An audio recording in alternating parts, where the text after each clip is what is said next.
So good evening, everyone. So we are going to begin with the socio-religious reforms, right? So therefore, for example, what are the broad aspects? So when we talk about the socio-religious reform movements, one element is that there are reformers. So in prelims at times questions are asked about the ideologies of the reformers. Second, there are organizations which are set up by these reformers, and at times also the magazines or some things like this which are initiated by these reformers, right? Then there is a intellectual aspect also, right? For example, if we talk about why this is called as Indian Renaissance, right? That is the process of reawakening. What is reawakening? What is Renaissance, right? Why these reforms took place? What were the reasons for these reforms, right? So therefore, these are the intellectual factors which are there, right? Uh, so let us begin with the conceptual aspect of it, right? So first element is that what were the reasons for these reforms, right? First of all, they can be a mnemonic, right, in the form of like you can say that Italian prime minister in Calcutta for pre-polls, right? I say idolatry, P say priestcraft, M say marriage, that is widow remarriage and child marriage, right? In infanticide, Calcutta C casteism, right? For pre-polls, polygamy, polytheism, right? So therefore, this is how you can make some mnemonics so that okay, broadly you understand okay, what are the social issues which are being targeted. Now, what are the factors which are responsible for these reform movements, right? Achha, another aspect, why it is called as Renaissance. It is called Renaissance because the problems as well as the solutions which were adopted for social reforms, they were very similar to the 14th century Europe. And Renaissance took place. Renaissance means rebirth. Rebirth of the European society began in 14th century. Before that, there were the social issues were very negative, right? So therefore, that's why. And what are the methods which were adopted? Methods was a. There also they went back to the ancient Greek scriptures, the ancient Roman scriptures. They said that in the ancient past, the European society was very good. So therefore, let us go back to the past, let us study those scriptures, and let us try to have those very same things in the present. But obviously, very soon they realized that that will not work because of changed context and changing times. Therefore, they adopted the method of logic or reason or rationality. They are synonyms. Doctrine of logic, doctrine of reason, doctrine of rationality, they are synonyms. And that basically said that anything which is logical, only that should be accepted, right, as the truth. And otherwise, without the spirit of inquiry, nothing should be accepted. So therefore, that is what you call as doctrine of reason, logic, or rationality. And why all of these things are going to take place? For welfare of humans, right? So welfare of humans means humanism, right? So therefore, doctrine of humanism is like the goal. Doctrine of logic and scriptures is like the method, right? So therefore, in the Indian social reform movements also, same kind of things were done, same kind of methods were adopted, and same kind of goal was there. That is welfare of human, that is welfare of society, right? So that's why it is known as Indian Renaissance, right? So it ultimately, for example, why it is called as rebirth, right? Just I would like to give 1 minute to it. Why it is called as rebirth? It is rebirth of society. So therefore, in the society or overall in any country, what are the issues? Economy is there, polity is there, right? Society is there. So it is actually Renaissance that resulted in changes in society. Changes in society, for example, in the domain of art and culture, the human forms, they became very prominent. That is focus on the human, right? Apart from that, social issues, that is based on birth, there should not be any privileges, right? There should be equality in the society. For example, equality before law, right? The society should not be divided into, example in France, into three estates: first estate, second estate, third estate. So basically, it resulted in rejuvenation of the society. In the society, another important element is their religion. So therefore, they tried to apply this doctrine of logic on Catholic Christianity, and they were unhappy with it. Some of them, the reformers, and therefore a new religion was born in the form of Protestant Christianity. Right now, this movement is known as Reformation, which happened in the early 16th century, that is early 1500s. So therefore, in that sense, can we say that Reformation in religion, that is birth of Protestant Christianity, is child of Renaissance? Had Renaissance not been there, Reformation would not have taken place. right? So therefore, in the domain of society, there is rebirth, right? Then in the domain of economics, how to solve the problem when they try to apply logic in the domain of economics. So they said, why should everyone not have security of property? Why should everyone not have the right to have a better prosperous life, right? So therefore, capitalism took shape in the domain of economics. And in that particular sense, capitalism in the society, instead of having feudal economy, feudal is something which is old and backward. That is old in time and negative.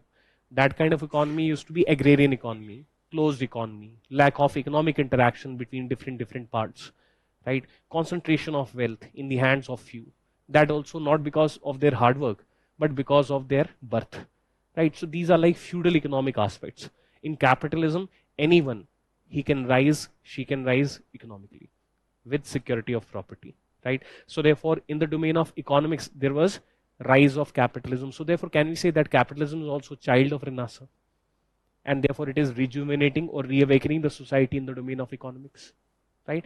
Third element, for example, in the domain of polity. So therefore, when they applied logic, so they said that why it is said that it is, the royal family, right? Why on the basis of bloodline it should be decided that the next who will be the next ruler, right? Everyone's blood is red, so what is so special, right? So what is your merit? So therefore, all of these thought process, they resulted in enlightenment. Enlightenment as a movement, it demanded our modern polity syllabus.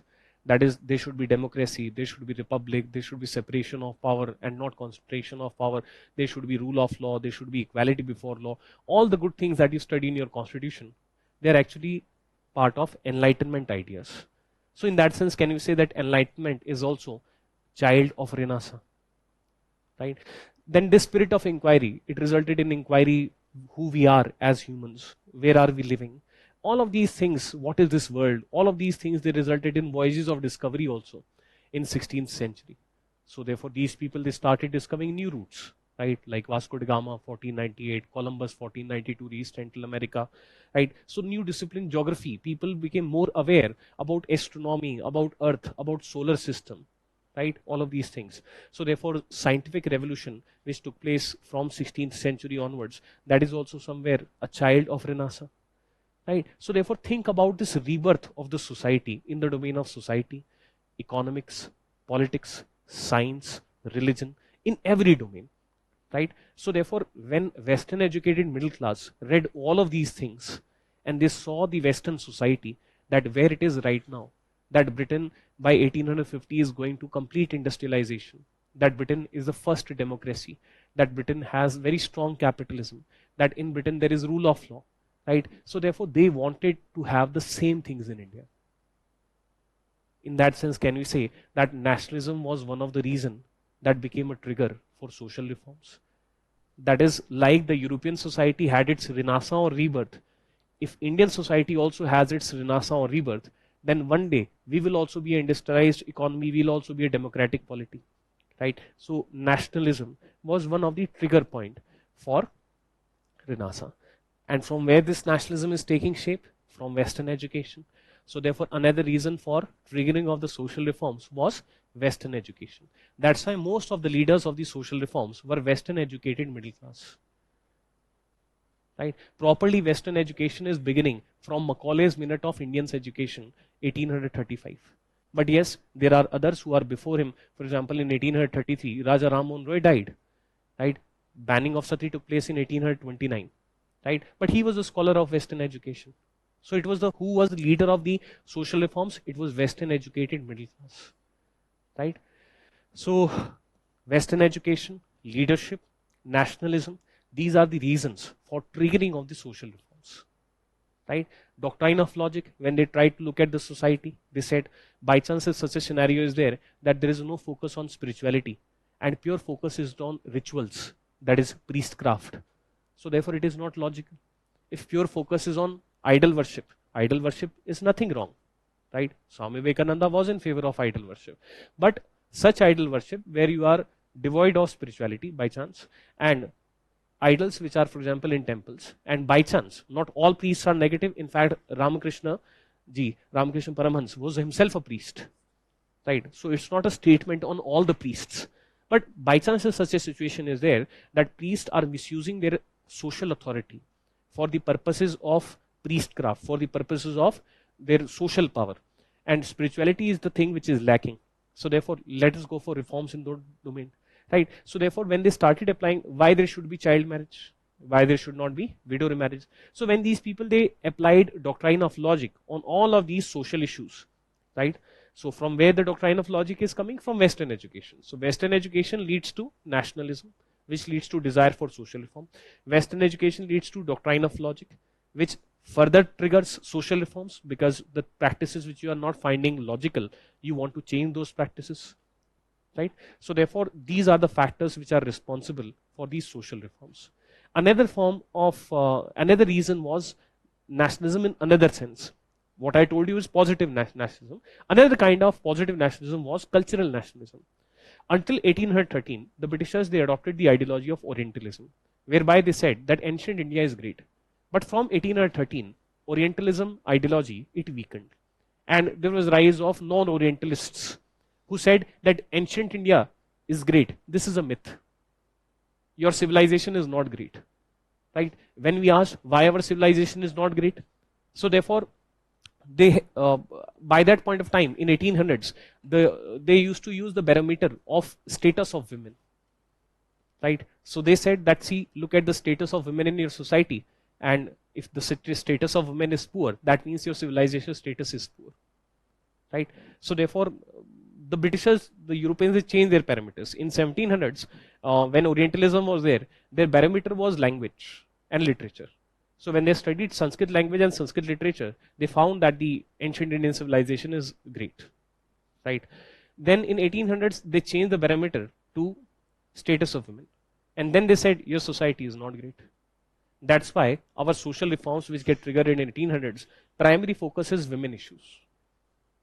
Had the barometer for this thing, for the Europeans, had it been equality in the society, who knows that casteism would have become the major focus of reforms. But casteism was not the major focus of reforms. It was the status of women. Later on, they adopted race, right? And which is deterministic. So after 1857 revolt, they said that only if you are from the Aryan race, right, only then you are a great civilization. Otherwise, you are not. Epitome of that is Hitler, right? 1933 to 1945, Hitler was there.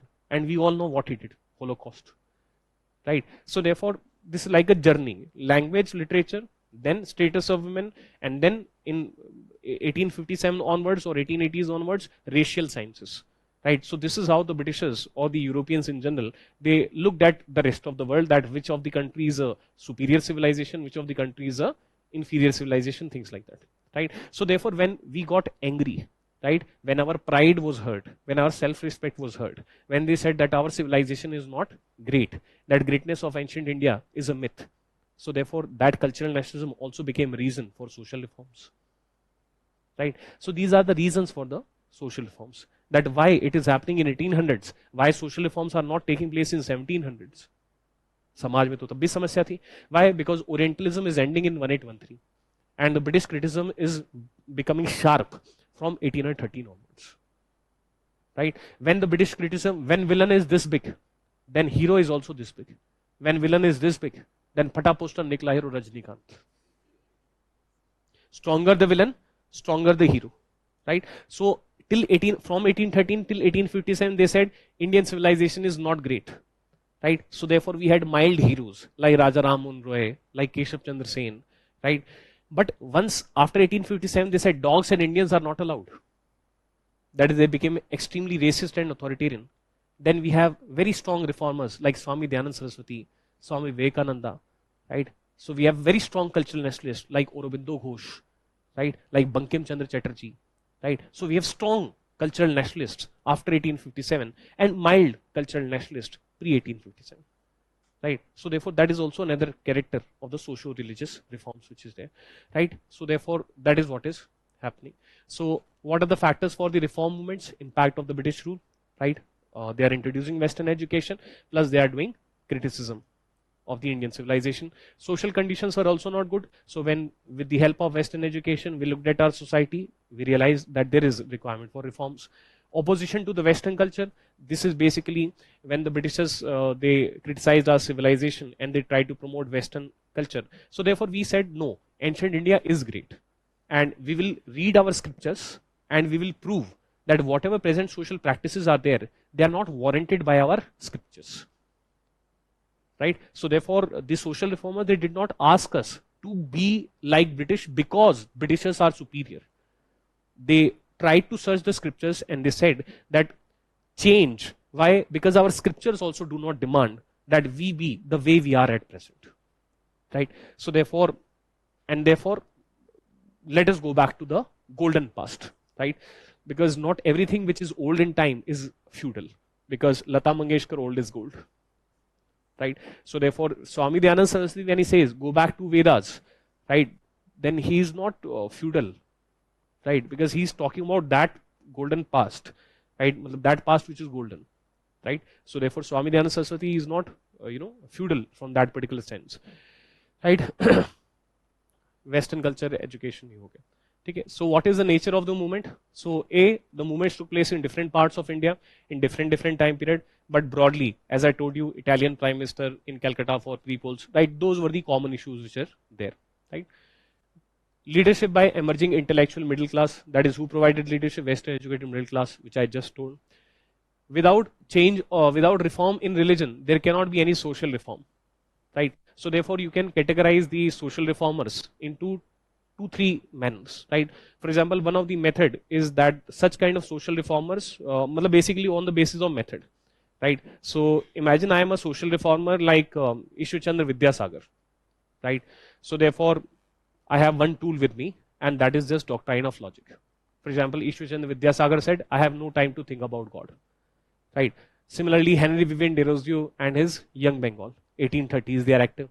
They are also basically, they have only one tool with them, that is doctrine of logic.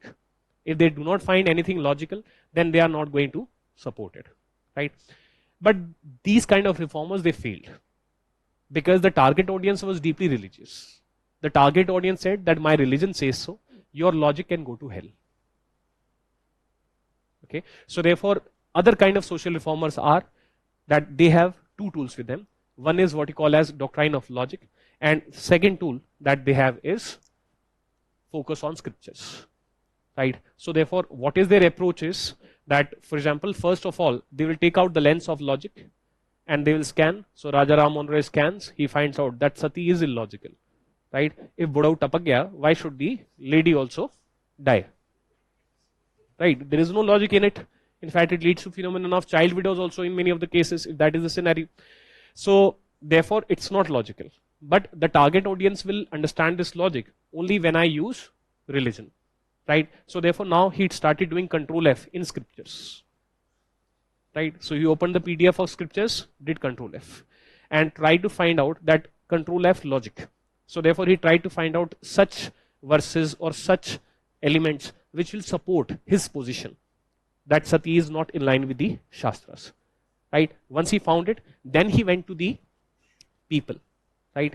And there he said people here means upper caste because he was not into masses and all, right? But yes, he went to the upper caste, he went to the Britishers, he showed that see, in our scriptures, sati is murder as per every Shastra, right? So William Bentinck, right, he said he had given challenge to Raja Ram Mohan Roy that in the domain of social reforms, I am an Orientalist, so therefore I will ban sati only when you are able to prove that it is not in line with the Shastras, right? Plus, debates are also taking place. Dharma Sabha of Radhakanta Dev, it is also doing Control F, that sati is in line with Shastras. So therefore, scripture-based debate took place between Dharma Sabha of Radhakanta Dev and Brahmo Samaj of Raja Ram Mohan Roy.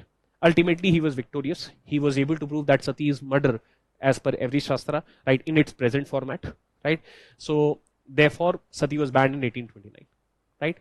Masses will listen to you if you are able to prove to the masses that the practice is not in line with our religion, because masses are deeply religious. Then the masses will feel, Baba re Baba, I was not practicing my religion so far, right? So therefore, the definition of pap or the definition of sin will suddenly change if I'm able to prove with the help of the scriptures that this social practice is not in line, right? That was the reason that these social reformers, second kind of social reformers, were relatively more successful. right? Those who base their arguments on the basis of scriptures, right? Like Swami Dayananda Saraswati, Swami Vivekananda, they also use scriptures, right? But Swami Dayananda Saraswati was slightly different. That is, within this category of social reformers who use logic and religion, there are further two divisions. One I told you about, those for whom logic is supreme, and then they do control F in the Shastras. Another kind is there for whom Shastras are supreme, and if anything is anti-Shastras, they will say change your logic. Like Swami Dayananda Saraswati, for him Vedas were infallible. Right? Actually, that is a product of, what is the time period of Swami Dayananda Saraswati? It is post 1857. In 1875, he set up Arya Samaj. Actually, that is a product of dogs and Indians not allowed. So when the Britishers, they criticized us to that level, so therefore our response was also very, very strongly cultural nationalist. Right? They say you are very proud of your science, of your industrialization. If you want to learn about real science, read our Vedas. Right? So therefore that becomes the element that why Vedas are supreme, right, for Swami Dayananda Saraswati. Right? So therefore on this basis you can, that is the reason that it is said that without change of, because India is a deeply religious society, so therefore without reforms in religion, there will not be any change in social practices. Because why do people, they do child marriage? Because religion says so. Why do people do not allow widow remarriage? Because religion says so. So therefore till the point of time you do not reinterpret the religion, right? So till that point of time social reform will not take place. So such social reformers who had only one tool of logic, they were less successful, and such social reformers who had tool of logic as well as scriptures, they were relatively more successful, right? Intellectual criteria, rationality and religious universalism. Rationality I've already told you about. Religious universality was also another nature. For example, most of the social reformers, they said that all gods are same, right? This universalism can also be further divided into two parts, right? One of the element, for example, is something which is called monotheism. Anyways, universalism. Universalism in a very simple manner, it can be A, within a religion, and second, it can be between religions. When it is between religions, that is Hindu God is equal to Islamic God is equal to Christian God, then it is simply called universalism, right? And here, when you talk about within a religion, that is like Hinduism has multiple gods, so therefore all of those gods are same, so therefore that is called monotheism. Mono means one, theology it's related to religion, so therefore monotheism. So ultimately monotheism and universalism, they are both subpart of universalism. Universalism simply means that there is one God. Ultimately there is one power which is there, right? So therefore that also became a what you call as a nature of the reforms, that the social reformers, they talked about religious universalism, right? So I told you about Raja Ram Mohan Roy. Similarly, Akshay Kumar was also in favor of rationalism, right? So he said that rationalism is our only perceptor. That is my only tool is doctrine of logic. I'll not base my arguments in religion, right? So Akshay Kumar, for example, later on, he tried to prove with the help of medical sciences that child marriage is not right, right? So therefore, he is using only logic, right? Raja Ram Mohan Roy will use religion as well as logic, right? He will use both of them, right? So Raja Ram Mohan Roy, Sayyid Ahmad Khan, Keshav Chandra Sen, all of them, they talked about one God, that is universalism. Then these are the timeline with respect to setting up of different organizations. This timeline will make more sense when we move ahead, right? So fine, एक ऐसा हमने timeline दिया है. Primarily, major important organizations are, for example, one is Young Bengal movement, which was active in 1830s primarily, right, of Henry Vivian Desrosiers. Then you have, second is this thing, Brahmo Samaj, 1828, right? So that became the major organization. Then these are all versions of Brahmo Samaj. Then you have social conference movement, that is M.G. Ranade. He started Indian National Social Conference. His tool was also only logic. That's why it is said, it's there in the books, that social conference will not be discussing religious questions. It will be discussing social questions. What is the meaning of this sentence? When someone says, I'll not be discussing religious questions, that means out of the two tools of logic and religion, put this tool side. but I will discuss social questions. Social questions means I will discuss about widow remarriage, I'll discuss about child marriage, I'll discuss about other issues, right, female education, etc. But I'll not be discussing that whether religion allows so or does not allow so. So I'll not discuss religious questions, but yes, I'll discuss social questions. The meaning of that sentence is very simple, that I'll be using only doctrine of logic and I'll not be using doctrine of religion. Right? So therefore, again, we see a division of social reformers on the basis of tool. Right? Some people they use two tools, some people they used only one tool. Right? Then you have Pratha Samaj. It was the major organization which was there in Maharashtra. Right? So that becomes an important organization. And after 1857, we have Ramakrishna Mission set up by Swami Vivekananda. Right? Arya Samaj, 1875, that is the primary organization. And Pune Sarvajanik Sabha, actually it was not that much of a social reform organization. It was a pre-INC political organization, but fine. Okay, because it has same founders.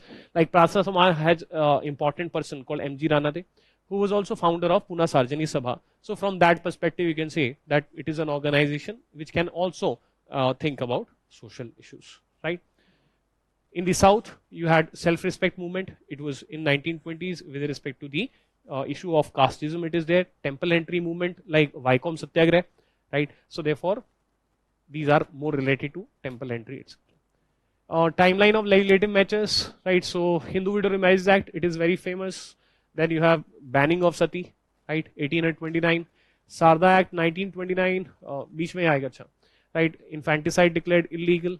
Age of Consent Act 1891, उससे पहले एक और था, Age of Consent Act 1861, and then Age of Consent Act 1891. Right, so we'll discuss about that. So these are the Sarda Act made the minimum age of marriage as 14. Right, so Special Marriages Act, that is inter-religions, and then Hindu Marriage Act, the post-independence era, it is there. So these acts they have been mentioned.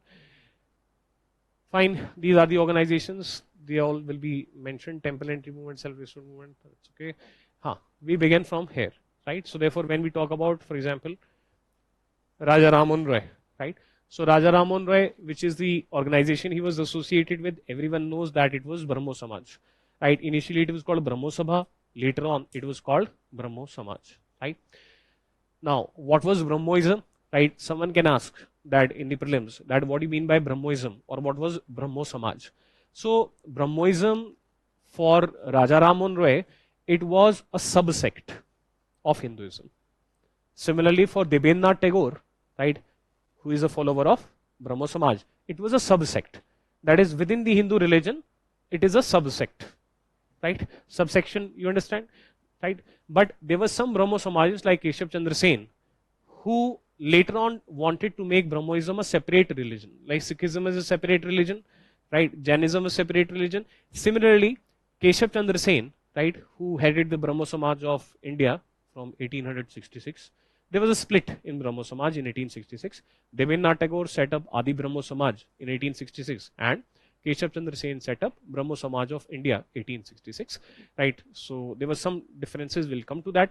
But Keshav Chandra Sen wanted Brahmoism to be a separate independent religion, right? What will be the key theme? What will be the key theme of Brahmoism? Anyone?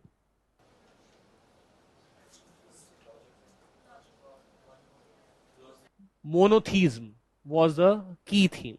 That means this is how you focus. That is, if I have to choose between all of these social aspects, right? Idolatry, priestcraft, child marriage, widow remarriage, and all of that. So what was the key pillar of Brahmo Samaj? Number one was monotheism. So books define monotheism as a religious movement among the upper castes, right? Especially among the Bengalis, with primary focus on monotheism, right? So what is the number one hallmark of Raja Raman Roy? From the perspective of ideas, it is monotheism. From the perspective of actual work done, it is banning of sati, right? So whenever Raja Raman Roy comes to your mind, number one, it is work-wise sati, banning of sati, and idea-wise monotheism, right? So how Brahmoism is different from Hinduism? It is focus on, extra special focus on monotheism. Rest everything are sub-parts or secondary, right? So that is the key. Then what are the main ideas?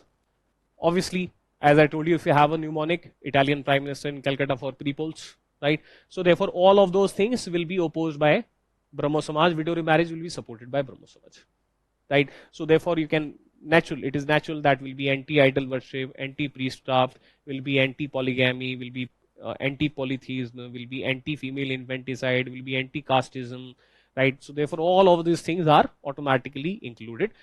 What was the number one focus? Number one focus of Brahmo Samaj was a banning of sati, and second focus was monotheism, right?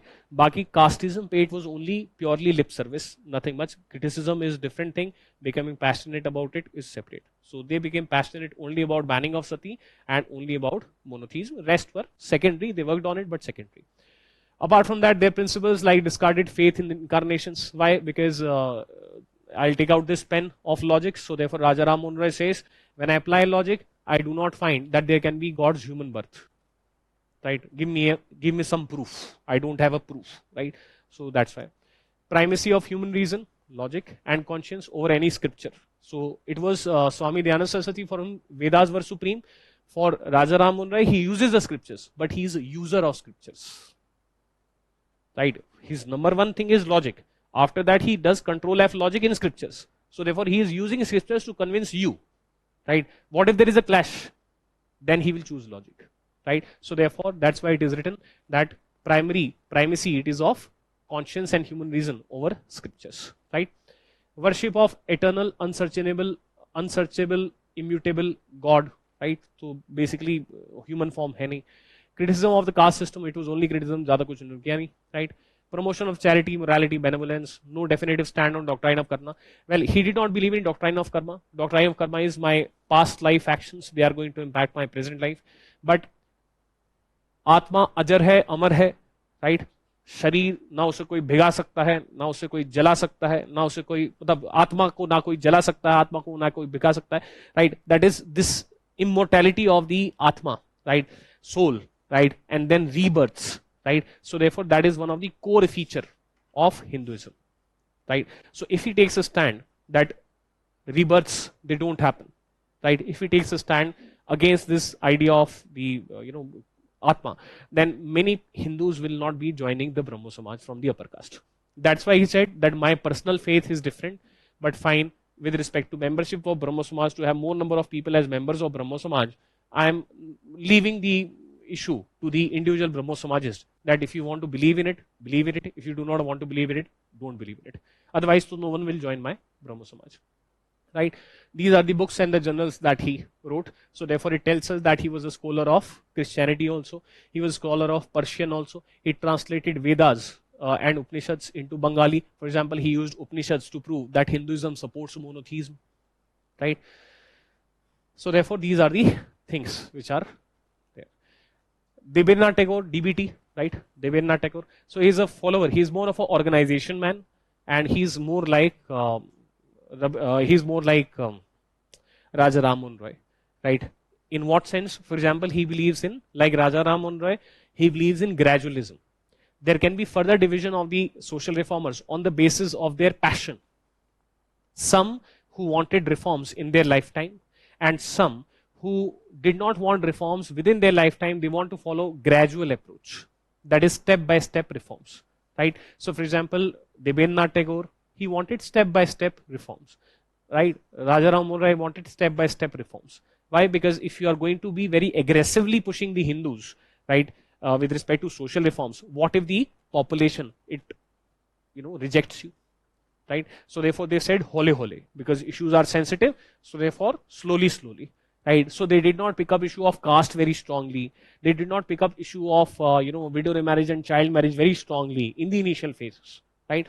Whereas on the other side, you have people like Keshav Chandra Sen who wanted reform in their lifetime. Right? He is going to the extent that, fine, if such a scenario is there that within Hinduism, immediate reforms will not take place, then I am ready to make Brahmoism as a separate independent religion. Right? So they were A, gradualists, B, radical reformers. Right? So therefore he is a gradual reformers. And how do we get to know about it? For example, we get to know about Raja Ram Mohan Roy also, because when the split happens in 1866 because of differences with Keshav Chandra Sen, look at the name that he is giving to his organization. It is called Adi Brahmo Samaj. Adi means original, जैसा Raja Ram Mohan Roy ने बनाया था. So therefore we get to know, when we read about DBT, we get to know about Raja Ram Mohan Roy also. right? So that is the logic which is there, right? So these are the things which are mentioned, right? Promoted systematic study of India's past with a rational outlook. So find different words, same thing. A new vitality and strength of membership to Brahmo Samaj. So what is the hallmark? There are two kinds of people. A, Steve Jobs. B, Tim Cook. Right? Steve Jobs is a man of ideas. Tim Cook is an organization person. Right? So he's an organization person. So that's why it is written. So he was primarily responsible for organizational work of Brahmo Samaj. So that's why it is written a new energy and strength of membership to Brahmo Samaj. Okay, so therefore he increased the membership, right? Keshav Chandra Sen, I've already talked about. He is a very radical reformer. He had very radical views with respect to casteism. He wanted intercaste marriages, right? He wanted abolishment of caste system totally. He was in favor of widow remarriage. He was totally against child marriage, right? So he is like radically against any kind of social issue, right? And he wanted to go to the masses. Raja Ram Mohan Roy, Debanna Tagore, they did not want to go to the masses, right? They follow shortcuts. Shortcuts in the sense they say that lower caste will copy the behavior of the upper caste, therefore change the upper caste, so automatically the reforms will take place. That's why the audience, that's why Raja Ram Mohan Roy never even talked in simple language. He used to speak, right, or write in complex Sanskritized Bengali prose, which a normal person cannot understand that what he's saying. Why? Because his target audience was not normal person. He wanted to reform the upper caste, and he had this faith that if upper caste will reform, lower caste will automatically copy and paste. Right? So they did not want to go to the masses, but Keshav Chandra Sen wanted to take Brahmoism outside of Calcutta, that is in the whole of Bengal, even outside Bengal. In fact, the Prarthana Samaj 1867, which is set up in Maharashtra, right? It is basically a product of efforts of Keshav Chandra Sen. Right? Obviously, Marathi people, they will not be accepting a Bengali. So founder of Prarthana Samaj is not Keshav Chandra Sen, but it is his efforts that he wanted to spread the ideas of Brahmoism outside. So therefore, he brought a missionary zeal to Brahmoism. Right? He brought a missionary zeal to Brahmoism. And so much radical that he was, that the differences, they led to split of Brahmo Samaj in 1866. He headed Brahmo Samaj of India. Adi Brahmo Samaj of Debenna Tagore, his Brahmo Samaj of India. His efforts, they resulted in Brahmo Marriages Act also in 1872, right, whereby widow remarriages, they were valid. Right, widow remarriages, they were valid. However, there was a clause, condition. The husband and wife, to be husband and wife, bride and groom, they first must denounce or leave Hinduism. That is, they first must declare that we are no more Hindus. Then they should adopt a new religion called Brahmoism, and then they will be able to do widow remarriage. Obviously, masses, they are not going to leave their religion. That's why Brahmo Marriages Act of 1872 was not a very big game changer. Right? Otherwise, student can have a doubt now. Sir, Hindu Widow Remarriages Act 1856. And then the book says that Brahmo Marriages Act 1872. It is talking about, again, widow remarriage. So why there is a requirement for this? Right? So therefore, that is the whole idea. That is, they are for two separate religions. Right? Brahmo Marriages Act was for Brahmoism, and Hindu Widow Marriages Act was for Hindus. Right? So popularized Samaj outside Bengal, cosmopolitization of the Samaj meeting by inclusion of aspects from all religions, that is universalism. Strong views against caste system, support to intercaste marriages. Right? So therefore, that is what is written here. Ishwar Chandra Vidyasagar, his primary focus was because his caregiver was a widow. Right? So therefore, he had a very high IQ. Right? So he was a prodigy. So when he came from villages to live in Calcutta, the family with whom he lived, there a widow was like his caretaker mother. Right? So therefore, from very close quarters, he saw that what are the miseries of widowhood. In fact, that is the book that he wrote, Miseries of Widowhood. Right? And it became a lifelong passion of him to go for widow remarriage or bring the reform of widow remarriages. Right? So therefore, that is his primary thing. However, he is also following a shortcut.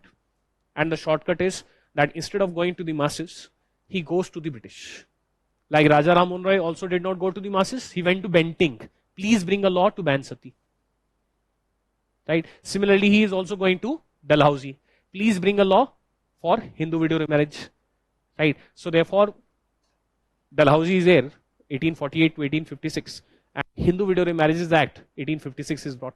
These people, they want to follow a shortcut, and the shortcut is that let us use the executive, legislative and judicial power of the state for reforms. That's why these reformers are called top-down reformers.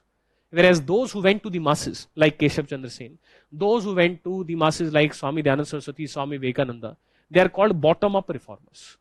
That is, they went to the masses, right, rather than going to the British. Okay, so therefore that is another element of difference which is there.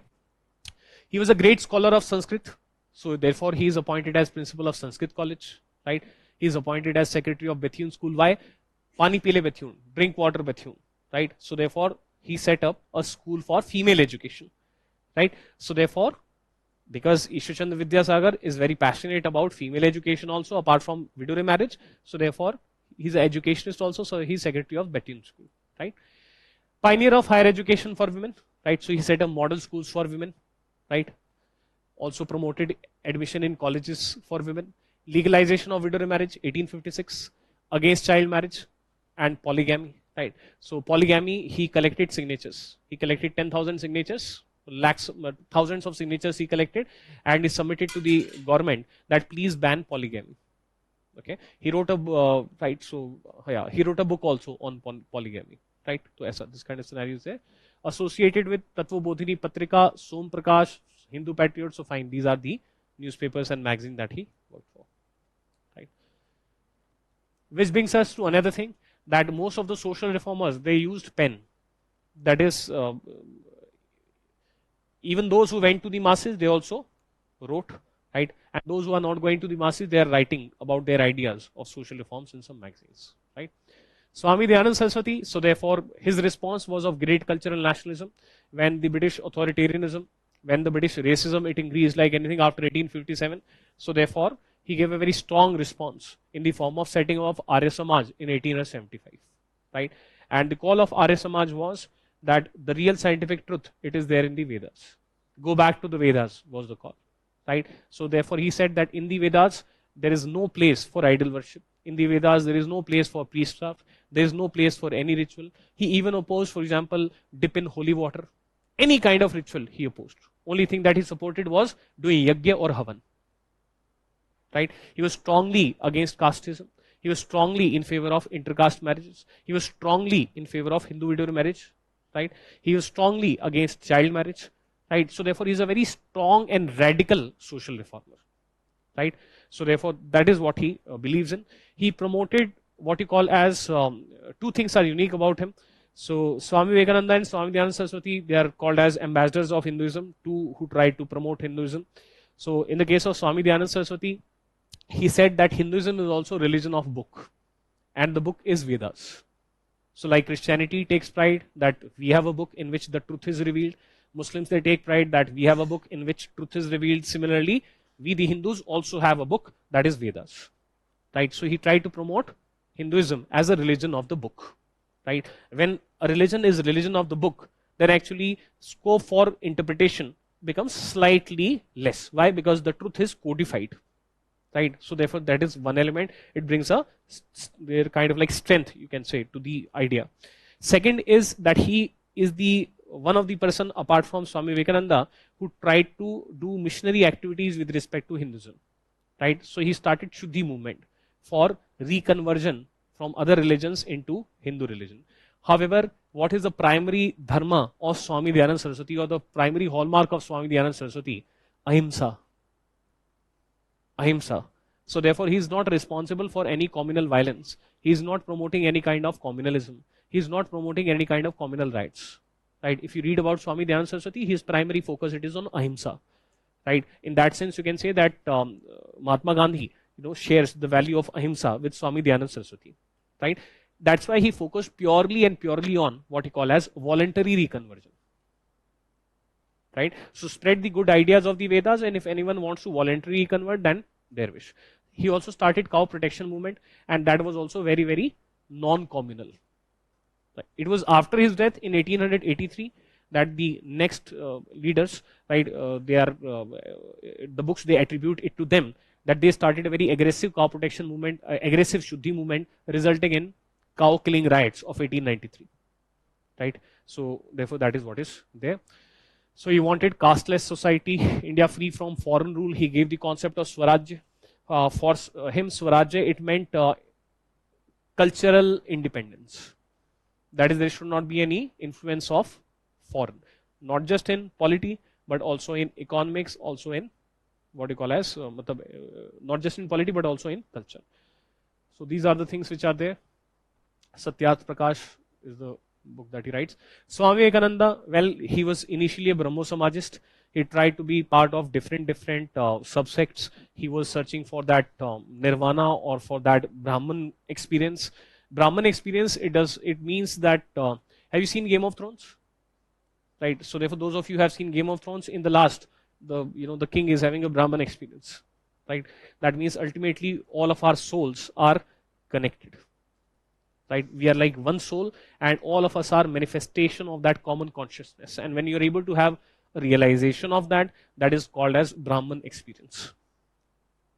Right, Brahmatma, that is one common soul. Right, we are just like leaves in a tree. Probably that's why in Game of Thrones he is under a tree. Right. Anyways, right. So therefore that is the whole aspect. And it was a priest, right, in a temple of Ma Kali, that was able to give him that experience, right? So initially, and that priest was Ramakrishna Paramhans, right? Ramakrishna Paramhans ji was totally untouched by Western education. So therefore, UPSC can ask a prelims question that which of the following social reformers, were influenced by Western education. Ramakrishna Paramhans ji was totally away from any kind of Western education, totally untouched by any kind of Western culture. Right, so he talked about looking inwards. He said that simply meditate and you'll be able to reach the nirvana. Right, but at the time of his death, he tasked Swami Vivekananda that whatever knowledge I have given to you, you should transmit that knowledge. So therefore, for his guru, that is Ramakrishna Paramhans, Swami Vivekananda set up Ramakrishna Mission. Right, he also went to Chicago, where there was a parliament of religion in 1893. He represented Hinduism. He was the only speaker who spoke without any dictated notes. Right, and people, either they became fans of Swami Vivekananda or they hated Swami Vivekananda. That means he became super this thing. Right, there is a doubt, personal doubt in my mind, that whether the Theosophical Society, right, whether it was inspired by the work of Swami Vivekananda. It's my personal doubt. I need to search about it. Why? Because Theosophical Society of Annie Besant, but Annie Besant was not the founder. She was later on chairman, president of that. It had many similarities with Hinduism, right? Although it was set up in United States of America, right? So maybe there is a link or whatever. Anyways, so therefore he acted as ambassador of Hinduism, and he made Hinduism famous across the world. Right? He went on a US tour also, preaching his things. Right? His core feature was, he is also kind of like father of NGO. Right? Because his slogan was, service of Jiva is worship of Shiva. That means Daridra Narayan. That is, there is God, because there is common consciousness. We are all basically one. So therefore, there is God in all of us. Right? And all of us include the poor also. So therefore, when you are doing something for the poor, then you are doing something for God. So therefore, when you're doing social work, when you're doing something pro-poor, that means you are worshipping God. Right? So therefore, worshipping through positive actions in this society was the method that he focused upon. Right? Service of Jiva, Jiva means humans, is worship of Shiva. That is what he believed in. Right? So that is what is there. Right? He also believed in the Vedas. Vedas are supreme for him. However, he also believes in universalism. That is, all gods are ultimately one. That kind of scenario is there. He also believed in gym culture. Right? So you can think of Swami Vivekananda as believing in Maslow's hierarchy. That is, first you should achieve physical power. Only then you can achieve spiritual power. Someone asked Swami Vivekananda once that, I'm confused. Should I play football or should I focus on spiritualism? He said, obviously play football. Why? Because till the point of time, you do not meet the lower levels. Till that point of time, reaching the higher level, right? So first focus on that. So he always believed in physical fitness. Why? Because he wanted to target the British narrative that Indians are feminine, right? British or patriarchal, they consider females as the weak thing. So they said that Indians are feminine. So therefore, he started gym culture. Right, Swami Vivekananda. And he told the Britishers that Indian masculinity is even superior than Western masculinity. Right? Why? Because we also have a spiritual mind over this machine. Right? You are ethicless person. Right? So that is what he said.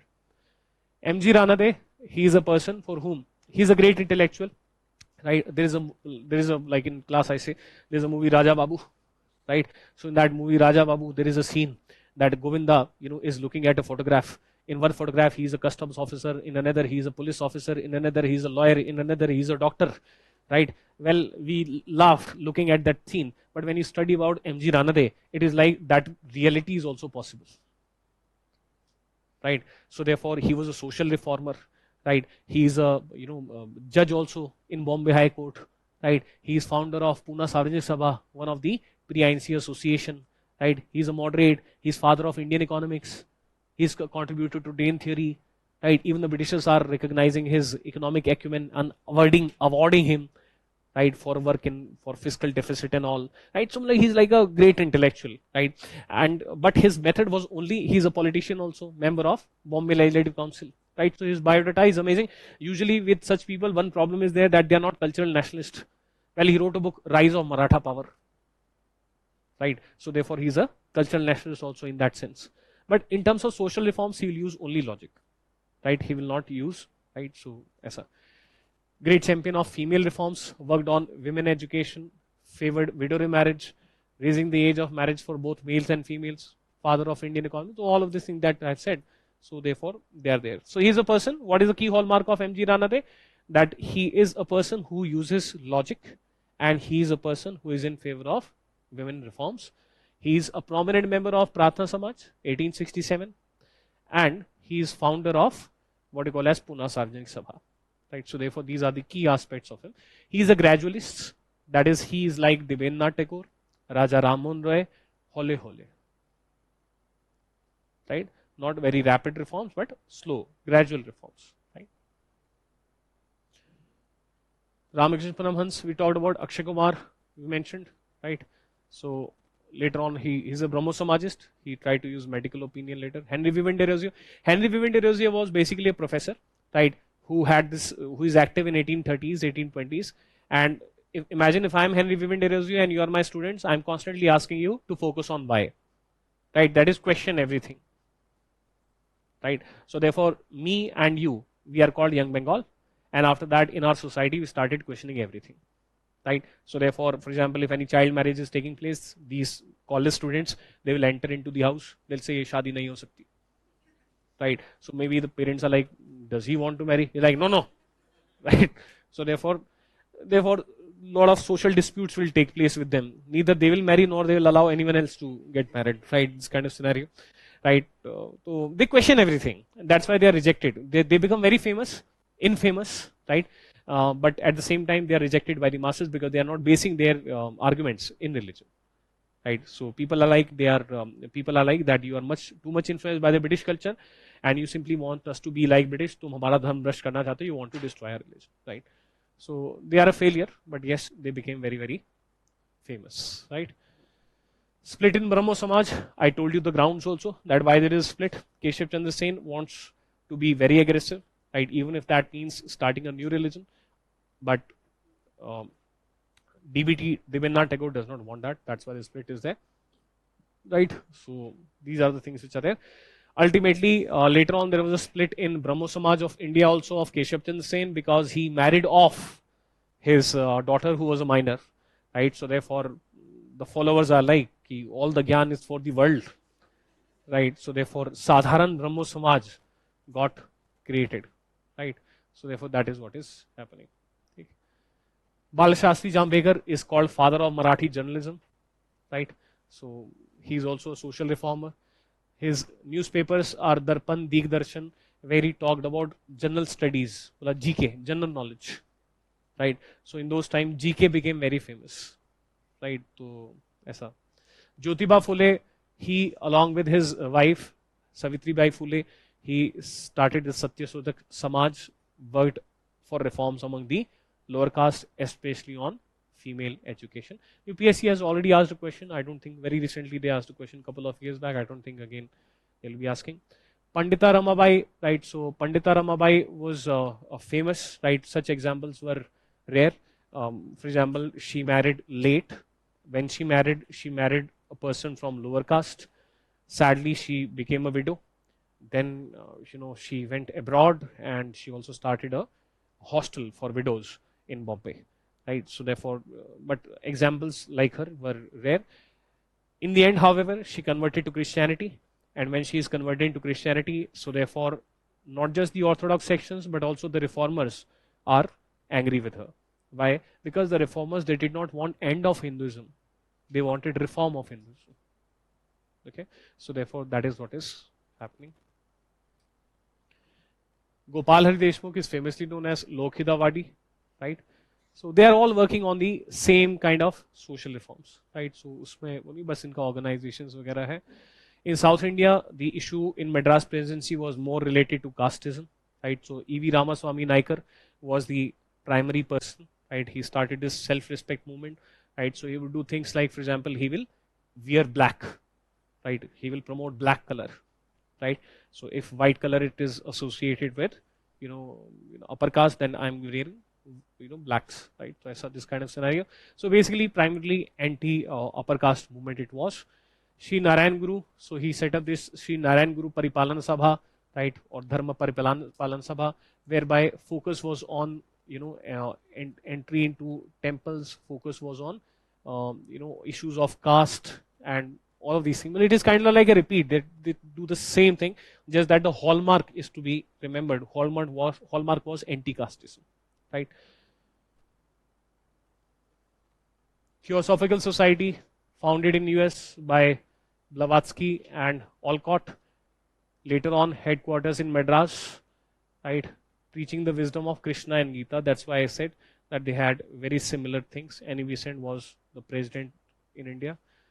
Vaikom Satyagraha, it was a temple entry movement in a princely state of Travancore, right?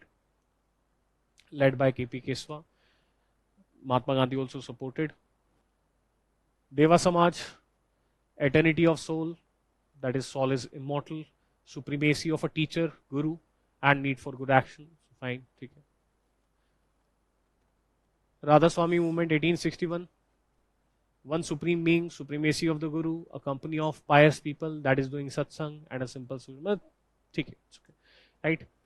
Justice movement, it was basically a justice party was also set up in Madras. This was a party not of the depressed classes, but it had all the lower castes. That means it would have OBCs also, and it would have SC, STs also, primarily SC and OBCs, right? So, and the movement is also around that anti-Brahmin movement or anti-upper caste movement. It is there. So, similarly, temple entry movement again. Muslim reform movement में Faraisi movement, it is what you call as pre-1857 peasant revolt also. So Faraisi movement was led by father-son duo, that is Haji Shariatullah and Duddu Mian, right? So Duddu Mian was active in 1830s. Later on in 1870s, next generation Naya Mian was active, right? So therefore, basically the focus is like Faraisi movement is like Arya Samaj, right? Just replace the Hindu related words with Muslim words. That is, go back to the pure past of Quran, remove all un-Islamic beliefs from Islam, right? So therefore, that is what is happening. It is taking place in Bengal, right? So it was very active in 1830s till 1870s. Then similarly, Deoband movement, it is regarding same elements you'll find.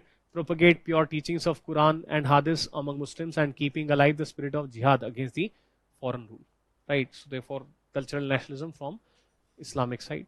Sayyid Ahmed Khan, so he's like Raja Ram Mohan Roy, right? Just that he also adds two-nation theory, right? So therefore, he laid the foundation of Pakistan in that particular sense. He said that Hindus and Muslims are two separate qaums, and because of religion, they have separate issues and separate interest. Yes, he did not want any Pakistan. He wanted the two communities to live unitedly with each other. But he said that because of religion, nation, you are not one nation, right? Jinnah is famous for two nation, two state theory. Two nation theory was not given by Jinnah. Two nation theory was given by Sayyid Ahmed Khan.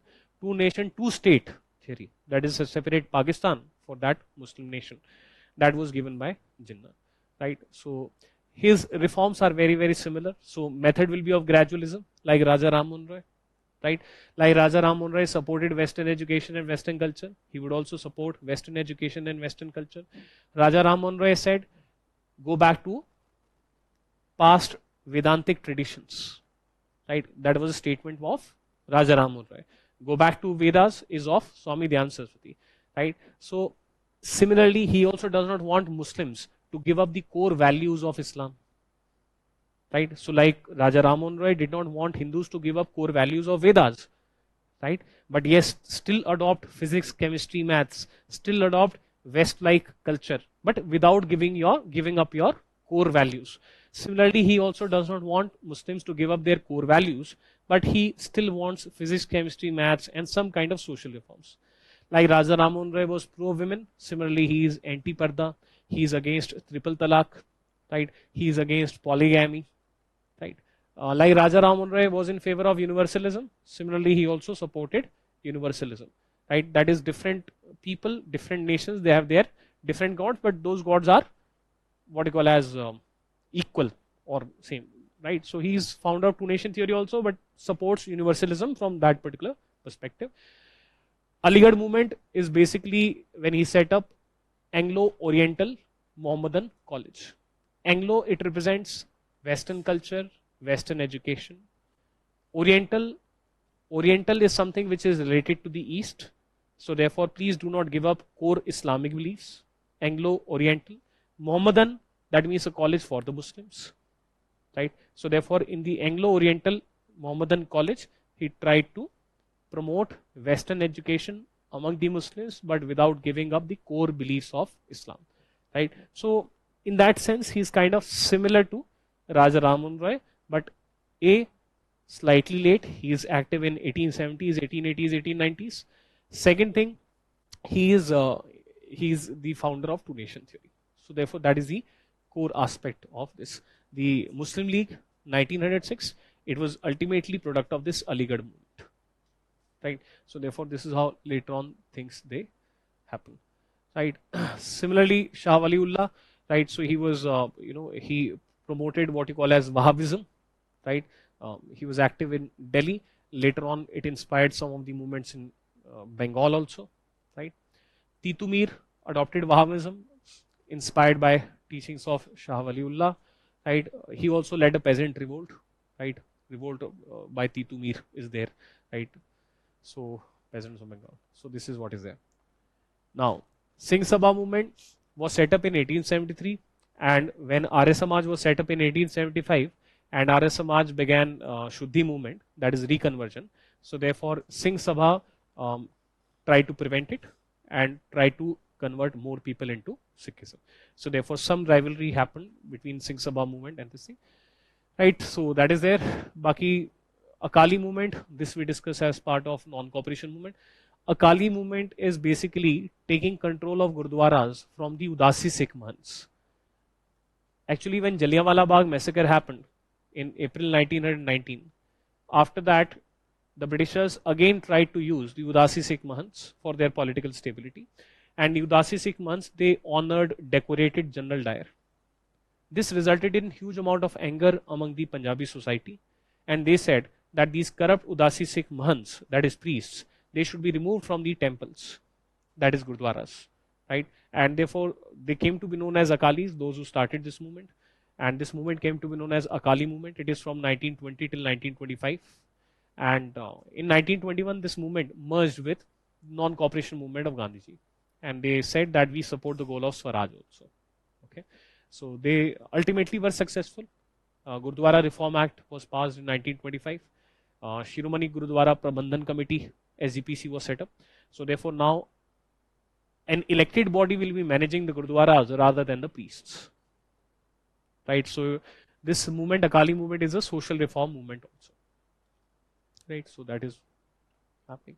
Similarly, some reforms in the Parsis also from the same perspective, right?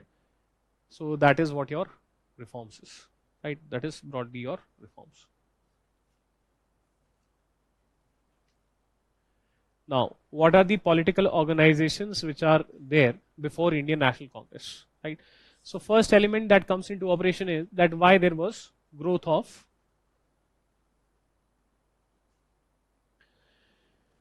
So for example,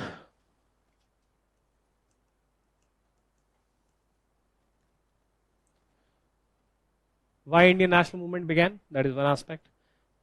Second element is, do we even know what is INM? What is Indian national movement, right? So very small element is there. First point that we should know is that nation is equal to summation of people who feel one, equal and supreme.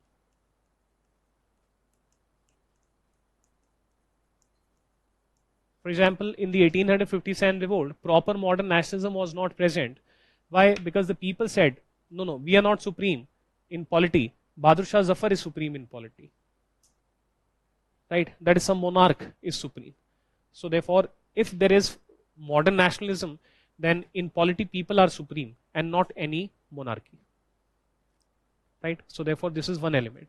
Similarly, for example, the slogan of 1857 revolt was that Hindustan is for Hindus and Muslims. Ideally, they should have said that Hindustan is for Hindustanis. Right? So therefore, otherwise, in a very subtle manner, you are giving ground to Sayyid Ahmad Khan later to say that, see, even in 1857 revolt, the slogan was Hindustan is for Hindus and Muslims. Matlab, these are two separate peoples. This kind of scenario. Oneness means unity. So therefore, see, in 1857 revolt, all the sections did not participate, all the regions did not participate. Right? So therefore, on that basis, you say that modern nationalism was missing in the 1857 revolt. Okay. So therefore, first element is modern nationalism. Second aspect is what you call as modern politics. These two are essential features of when do we call something as Indian national movement. Should we call a pre-1857 peasant revolt as INM, or should we not? Should we call 1857 revolt as a INM, or should we not? What is the criteria? Criteria is A, the test of nation. Second, the test of modern politics. What do you mean by modern politics? So therefore, for example, this is a nice, easy to remember, right? So for example, CSAT is very close to your hearts, right?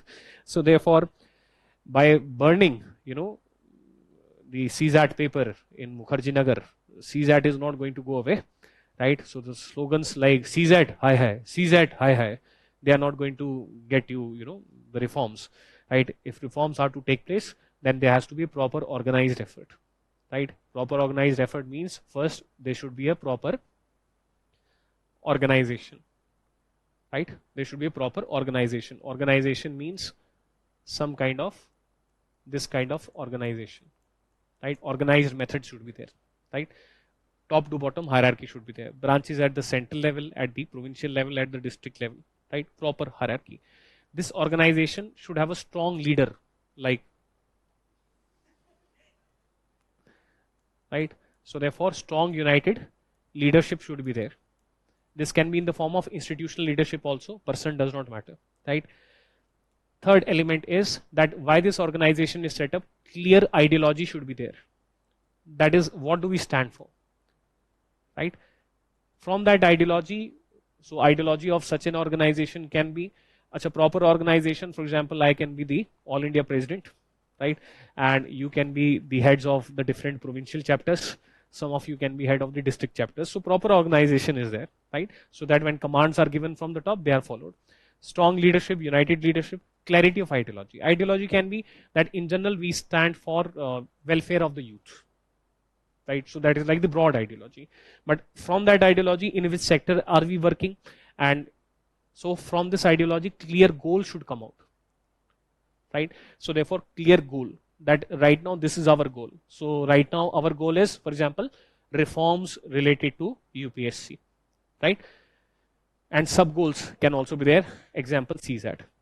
Then after ideology, from the ideology comes out the goal. From the goal, we should also have clarity of methods, right? So therefore, clear methods. Obviously, we do not believe in, we are moderates. We do not believe in any illegal activity. We do not believe in any violence, because after that, we'll not be able to give any exam also, right? That is also important, right? Well, that is like one of the aspect. And in general, we believe in ahimsa. So therefore, methods, clarity of methods should be there. Apart from the methods, there should be clear plan. And then there should be a clear program. What do you mean by clear plan? Clear plan means advanced plan. that in 5 years we will be doing this. Long-term plan. Program is today what we should do. Do the members of our organization know that today where we have to do CSAT high, right? Or do we have to, start any dharna pradarsan against CSAT, right? Today what, tomorrow what? It is like short-term clear plan, right? Clear program. So therefore, clear methods, clear plan, clear program, all of these elements when they are present, plus our organization should also be able to speak. That is, for example, we should be present in social media, we should be present, we should have a website, we should have any kind of newspaper, right? So therefore, these are modern political elements, right?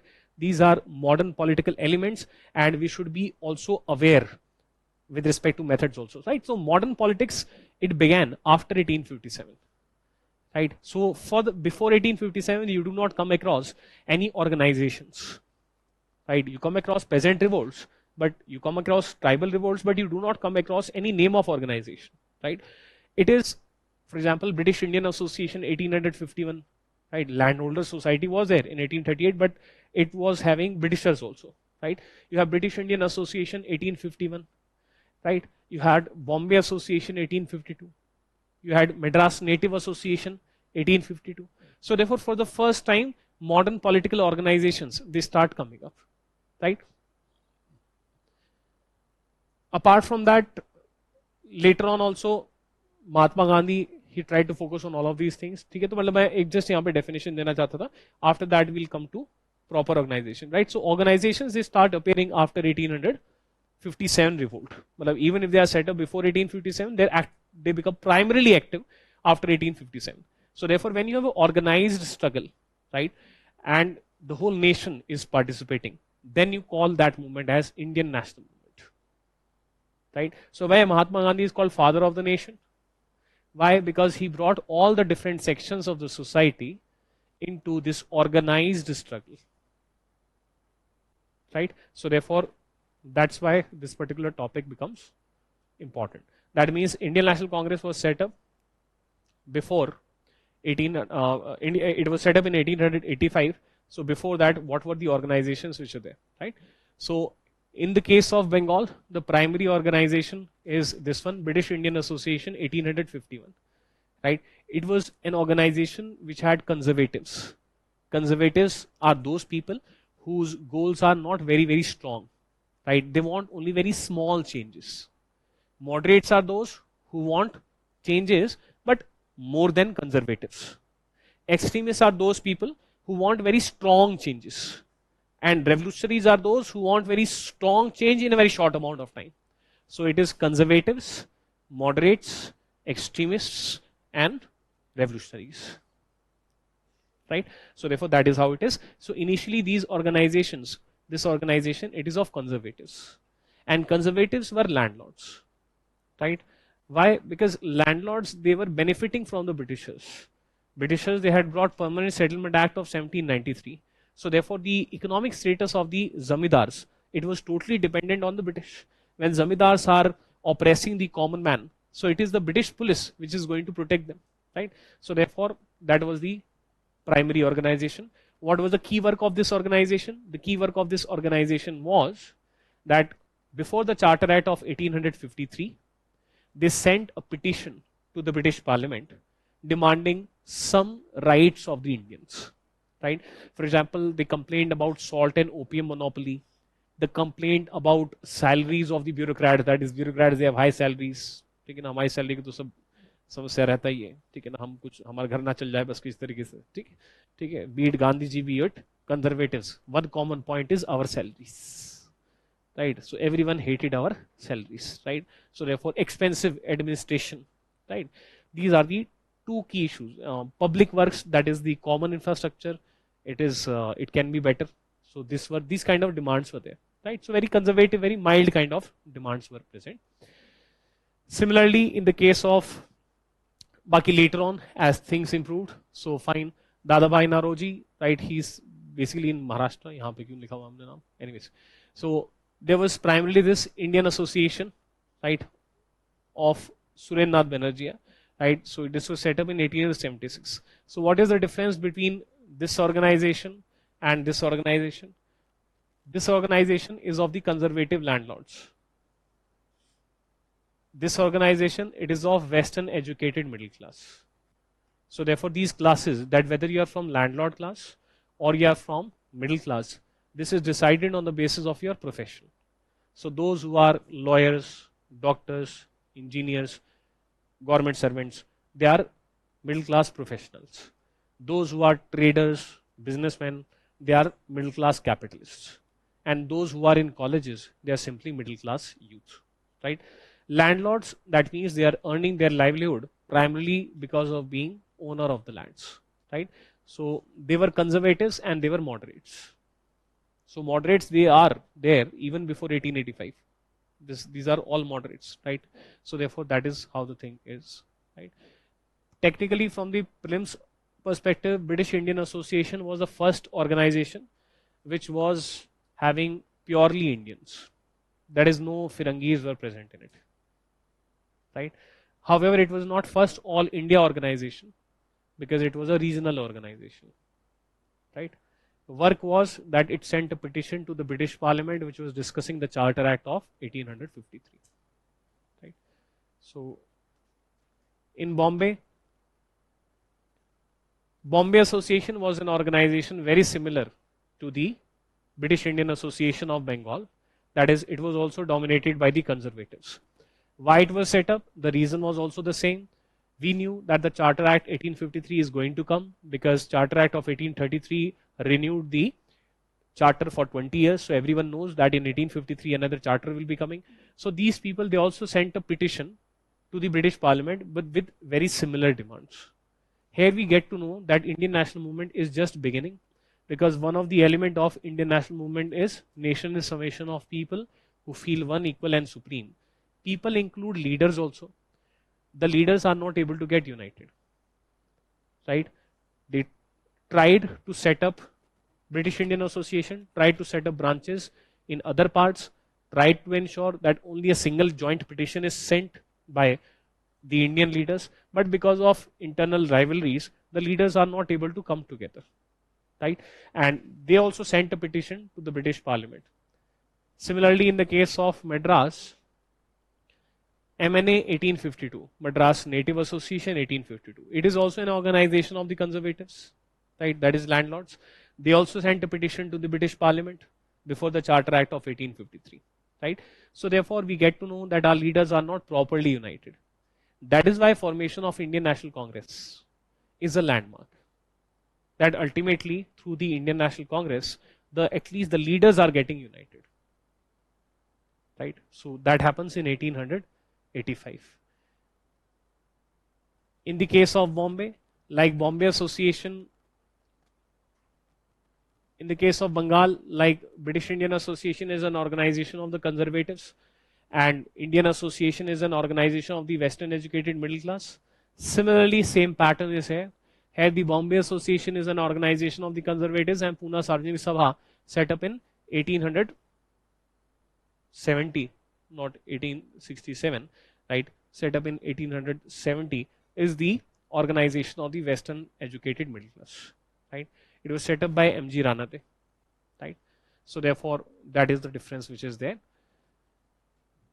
These are also moderates. Ultimately, they are going to merge with Indian National Congress. In the case of Madras, like British Indian Association 1851, Bombay Association 1852, we have Madras Native Association 1852. These are conservatives. And organization of Western educated middle class is Madras Mahajan Sabha. Ultimately, see, it is said, look at the year 1884. So it is said that there was weakest growth of Western education in Madras. That's why there was weakest growth of Indian national movement among the three presidencies in Madras. You notice that the year of establishment of this organization is the last between Indian Association of Surendranath Banerjee, right? Madras, Pune Sarvajanik Sabha, and your Madras 1876, वहाँ पे 1870 and यहाँ पे 1884. In 1885, once Congress is set up, so all of these people, they join the Congress, right? What was the primary work which was done by them? So the primary work which was done, if I try to do a rough recall, that the primary work which was done by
so broadly, this is the work which is done by them. For example, income tax was introduced at a time in 1861 when there were famines in 1860s and 70s. It was initially withdrawn, then it was again reintroduced around the time period of 1868. So therefore, through the press, that is by writing editorials and articles, we oppose them, right? But the Britishers, they still brought it. Like we are opposing salt and opium monopoly of the British, that only the British they can manufacture salt, only the British they can manufacture opium, right? So therefore we are opposing that, for example, the British Indian Association, etc. We supported the plantation workers. The idea was that we were pro capitalism, that is pro Indian capitalist, but wherever the oppressor is British capitalist and the person who is oppressed is Indian, there we do not have any problem. So for example, Assam tea gardens or other plantation systems are there, so therefore there we are trying to support the rights of the Indian workers, right, who are working in the plantation system. High military expenditure will lead to high taxes. We were opposed to high taxes. So therefore, we wanted the government to use the same money for better things. But we know that from 1857, the Britishers, they always kept a very large standing army, which required huge amount of military expenditure. Roughly 40% of the budget used to go to military expenditure. So therefore, we did not want this, right? Indianization of civil services, obviously we are Western educated middle class, right? That is, we are Indian Association 1876, right? We exist even before Indian Association 1876, just that we formed an organization in 1876.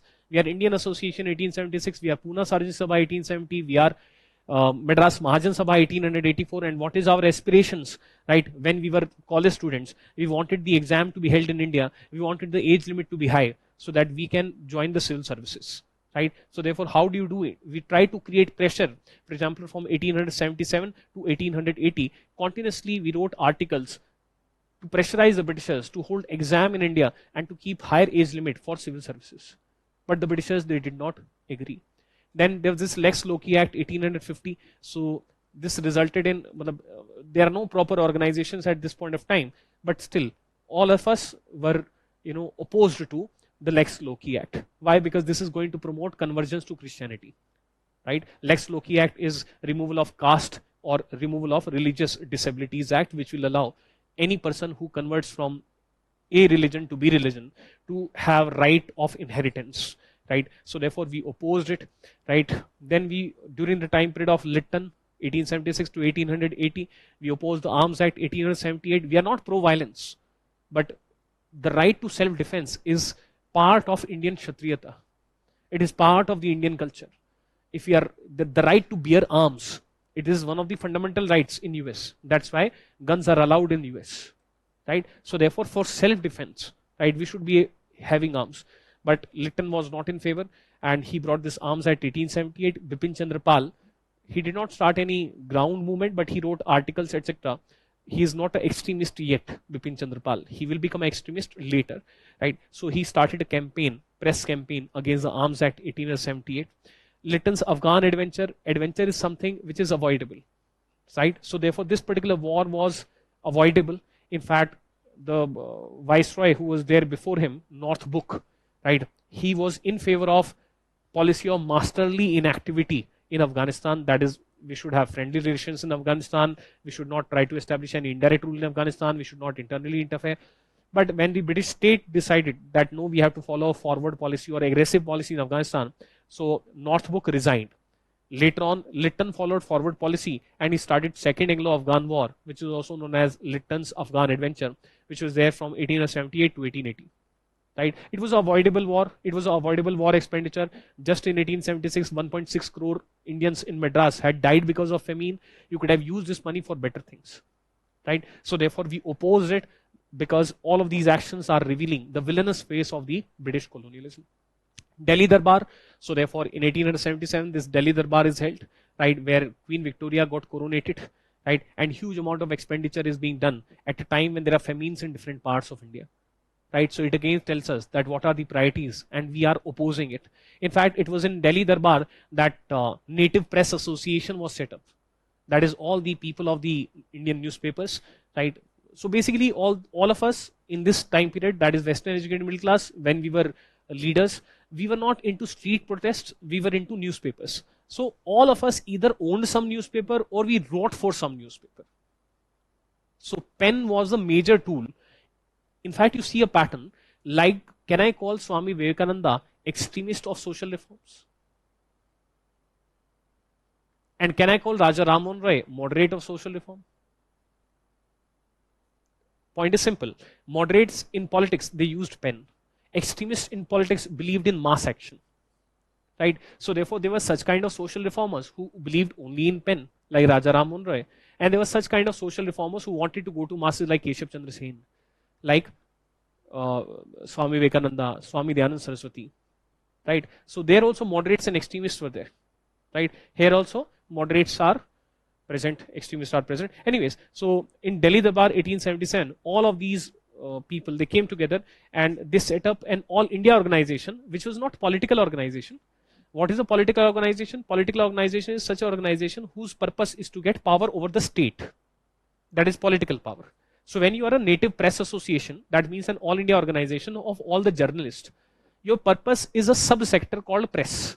Your purpose is not, you are not a political party, which is trying to take over state power, right? But yes, all the members of the Native Press Association were, of course, the moderates, right? Who are interested in political power also. right? So anyways, that is one small prelims fact which is there. Vernacular Press Act, basically the Britishers, they were worried that the vernacular press is becoming very, very anti-British, right? And therefore this fear is there, and they ban the vernacular press in an indirect manner by putting a monetary cost. They say that all the printers and publishers, if they want to open the next day, and if they want to publish vernacular newspapers and magazines, then they should deposit some advance to the government. And if the government finds out that you have written anything which is anti-government, right, that is seditious or something like this, then, and the Britishers, they have the sole authority to decide that whether even a mild criticism of the government is called sedition or not, right? So they are going to forfeit this amount. So therefore you gave me, let's say, 10,000 rupees. Now this money is yours, but it is under my custody. I found out that your newspaper published something anti-British. So therefore this money is now mine. Next day you can open shop only when you further give 10,000 rupees to me, right? So therefore it was an economic strike or economic attack on the vernacular press. That's why Amrita Bazar Patrika, look at the name, Amrita Bazar Patrika. It is a vernacular name. So it was a Bengali newspaper. To evade the Vernacular Press Act, it converted itself into what you call as English newspaper, right? Newspapers bhi aate hain prelims mein. So therefore always have this small logic that whenever the name of the newspaper is vernacular, then its language would be most probably vernacular, right? So Amrita Bazar Patrika, obviously, right? So for example, the Indian Express will be English.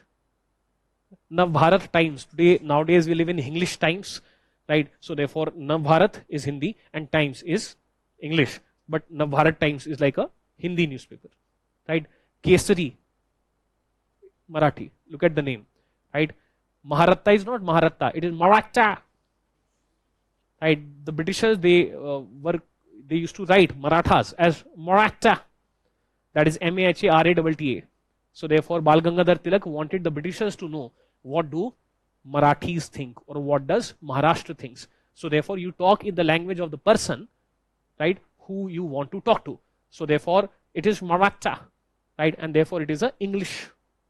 It is not Maharatta, it is Maratha, right? As a Bengali with double E, right? So it has to be English, because if we had it would be, we understand Bangla, right? So therefore we could have written simply, newspaper's name could have been Bengali with I, or it could have been simply Bangla, right? Bangla Bochon, something like this ho jata. But Surendranath Banerjee is naming his newspapers Bengali.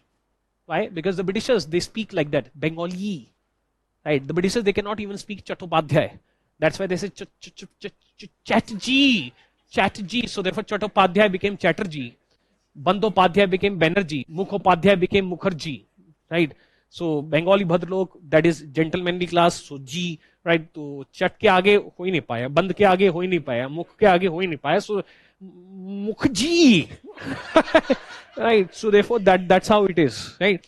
So that's the logic, right? And you can get rid of, like Som Prakash. Do you think Som Prakash can be an English newspaper?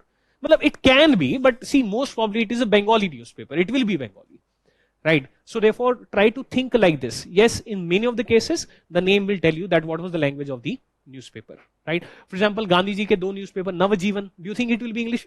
Nahi, right? Young India, it will be English, right? So therefore you can apply these things which are there. Anyways, so Vernacular Press Act 1878, so we opposed it tooth and nail. The campaign was so high that even the British members of parliament like Gladstone, Khush Patthar, Gladstone, he later on became prime minister. He was prime minister 4 times, right? So he was a liberal, right? So he also criticized the Vernacular Press Act. So therefore we oppose. Then when, yes, it was repealed by Ripon. Ripon was the next viceroy from 1880 to 1884. So it was repealed. I think in 1882 it was repealed, right? Volunteer corps. Volunteer corps is like NCC. Volunteer, that means with our own wish. Corps is like some kind of organization, right? So therefore the Britishers, they did not want Indians to have any slightest kind of military training. मतलब military भी कहना, it will be a far-fetched word, but any kind of physical training in an organized manner they did not want, but we wanted it, right? So similarly, these people, they were pro permanent settlement extension to Ryotwari and Melwari areas, because there the land revenue is permanently fixed and therefore the government will not be able to increase the land revenue. However, यहाँ से selfishness की बू आ रही है, because these people, Western educated middle class, theme song is Bapu Zamidar, that is Father Zamidar, right? Because education was costly, so therefore who is Western educated middle class? They are sons of conservatives, that is landed class. Obviously permanent settlement, it is pro what you call as landlord, right? So therefore it is a selfish demand also.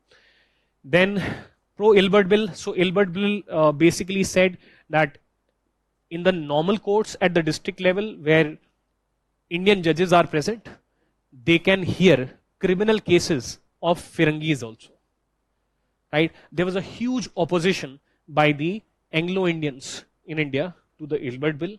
We were in favor of Ilbert bill, right? So therefore in the exam, because of anxiety, because it is usually oppose.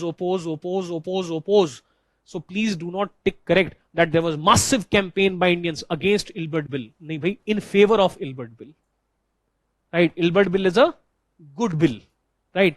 So therefore, and this is also famously known as a landmark in the political journey of India. Why it is called a landmark? If our sword was pen in this era, we are not into people's movement. Here our method is using pen. So if our sword was pen, then it was sharpened the most in which movement? It was the movement in favor of, or press campaign in favor of, Ilbert bill.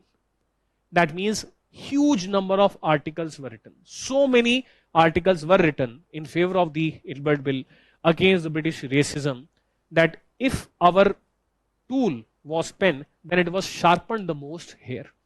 So what is the importance of the Ilbert bill? A, Brown Sahib, who was till now behaving like, Papa Meri Jaan, right? Brown Sahib, who is created after Macaulay's Minute on Indians education. He's a brainwashed person, right? He believes that the Britishers, one day they'll make, India, Britain, one day they'll industrialize India, one day they will gradually bring some kind of democracy in India, because that is what he has been taught since childhood, right? And education is a very, very important tool, right? So therefore, gradually this intoxication of the Britishers, it is coming down with all of these things, right? So therefore, it is said that during the Ilbert bill controversy, there was no doubt left anymore now that Britishers are racist and they cannot tolerate Indians above the Britishers, because the executive is still powerful, lawmakers are still powerful, judiciary is usually very, very neutral. They cannot even tolerate an Indian being a judge in a case which involves a Firangi. How they will ever give any more power to us? So therefore, if there was any doubt about British racism, when it was cleared during the Ilbert bill controversy of 1883-84. Okay, so that is the importance of the Ilbert bill. A, pen got sharpened the most. Second, our eyes got opened with respect to the British racism and authoritarianism fully, totally, right? And therefore, in a way, you also see a rising tempo, that 1885 INC. So you see, before 1885, because of this villain Lytton, right, and because of these things, gradually the political agitations are rising, but the Britishers are not accepting our demands as such. As a result, there can be this thought process that every failure in Indian national movement led to stronger Indian national movement. That is, when conservatives, British Indian Association 1851, Madras Native Association 1852, Bombay Association 1852, when they failed, because Charter Act 1853 met none of their demands, then who came? Pre-INC organizations who are regional. Pune Sarojini Sabha 1870, Madras Mahajan Sabha 1884, Indian Association of Surinath Banerjee 1876, right? When they are also failing, then fine, we thought that if we are divided, things will not work out, we have to get united, and therefore Indian National Congress 1885. Right? So political agitations, they are reaching a peak just before formation of Indian National Congress 1885. So therefore these are moderates, right? And now they will decide to get united. So therefore this is the highlight of the work done by the pre-INC organizations, right? So in a way you see that they are also the ones who are laying the foundation of the slogan of no taxation without representation, because they are opposing taxes, right? They are also the ones who are laying the foundation of drain theory. Later on, these very same moderates will give drain theory in 1890s and early 1900s. But when you are saying high military expenditure, these are all components of drain, right? High military expenditure is a component of drain. Giving salaries to the British bureaucrats whose home is actually in Britain, right? So Indianization of civil services is against the drain of wealth, right? So therefore, in a way, these people are laying the foundation of the future Indian national movement, right? So therefore, that is what is there. So we go on a break, and after that we'll discuss the Indian National Congress. One small thing, one last small thing, because it is an interconnection. One very important work which was done by them was that for the nation is summation of people who feel one, right? So you know what is a brilliant aspect of unity? That a leader who is not from peasantry class, a leader who is not from working class, that means he is not the person who is working on farms, he is not the person who is working in factory, he starts picking up issues of those Indians who do not belong to his class, right? So therefore these very same people or people of this nature, when Indigo revolt took place from 1859 to 63, these people, they wrote articles in favor of the riots. When Pabna agrarian leagues took place in 1873, some of these people like Surinath Banerjee wrote articles in favor of the Indian riots against the Indian zamindars, right? Pune Sarjini Sabha, which was set up in 1870. So therefore in 1875, before the Deccan riots of Bombay, they collected signatures. Power of attorney. Power of attorney means you can represent us. And on behalf of the riots, they talked to the Bombay government. Bombay government gave relief also, that fine, property confiscation will be our last resort. वो तो बाद में money lenders refused to give loan, so therefore riots took place, right? So therefore we see a pattern, right? Similarly in the case of Punjab, Lahore Indian Association, 1878 was there. It is also of Ajit Singh and Lala Lajpat Rai. So when Punjab Canal colony agitations took place in 1907, they were active, right? And usse pehle bhi slightly they were active. So therefore these are the people who are, these are not from peasantry class, but they are picking up issues of masses. So therefore this culture that of not being selfish, that if I'm talking only about Indianization of civil services, then we are acting like those of our fathers who are like, who gave UPSC exam. Beta, I qualified only prelims. You have to qualify interview. Right? So therefore that will be a selfish thing. Selfish thing in the sense, selfish in the sense, my class interest.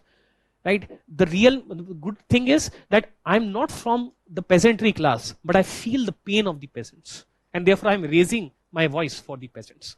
So therefore this is how, before the Indian National Congress, these are the people who are the initiators of the Indian national movement, because they started picking up question of other classes also. For example, here the plantation workers, right? So therefore this is their very important contribution. So they are the initiators of the INM whenever they pick up issues of common man or riots or workers, right? So ये है, तो next class break के बाद.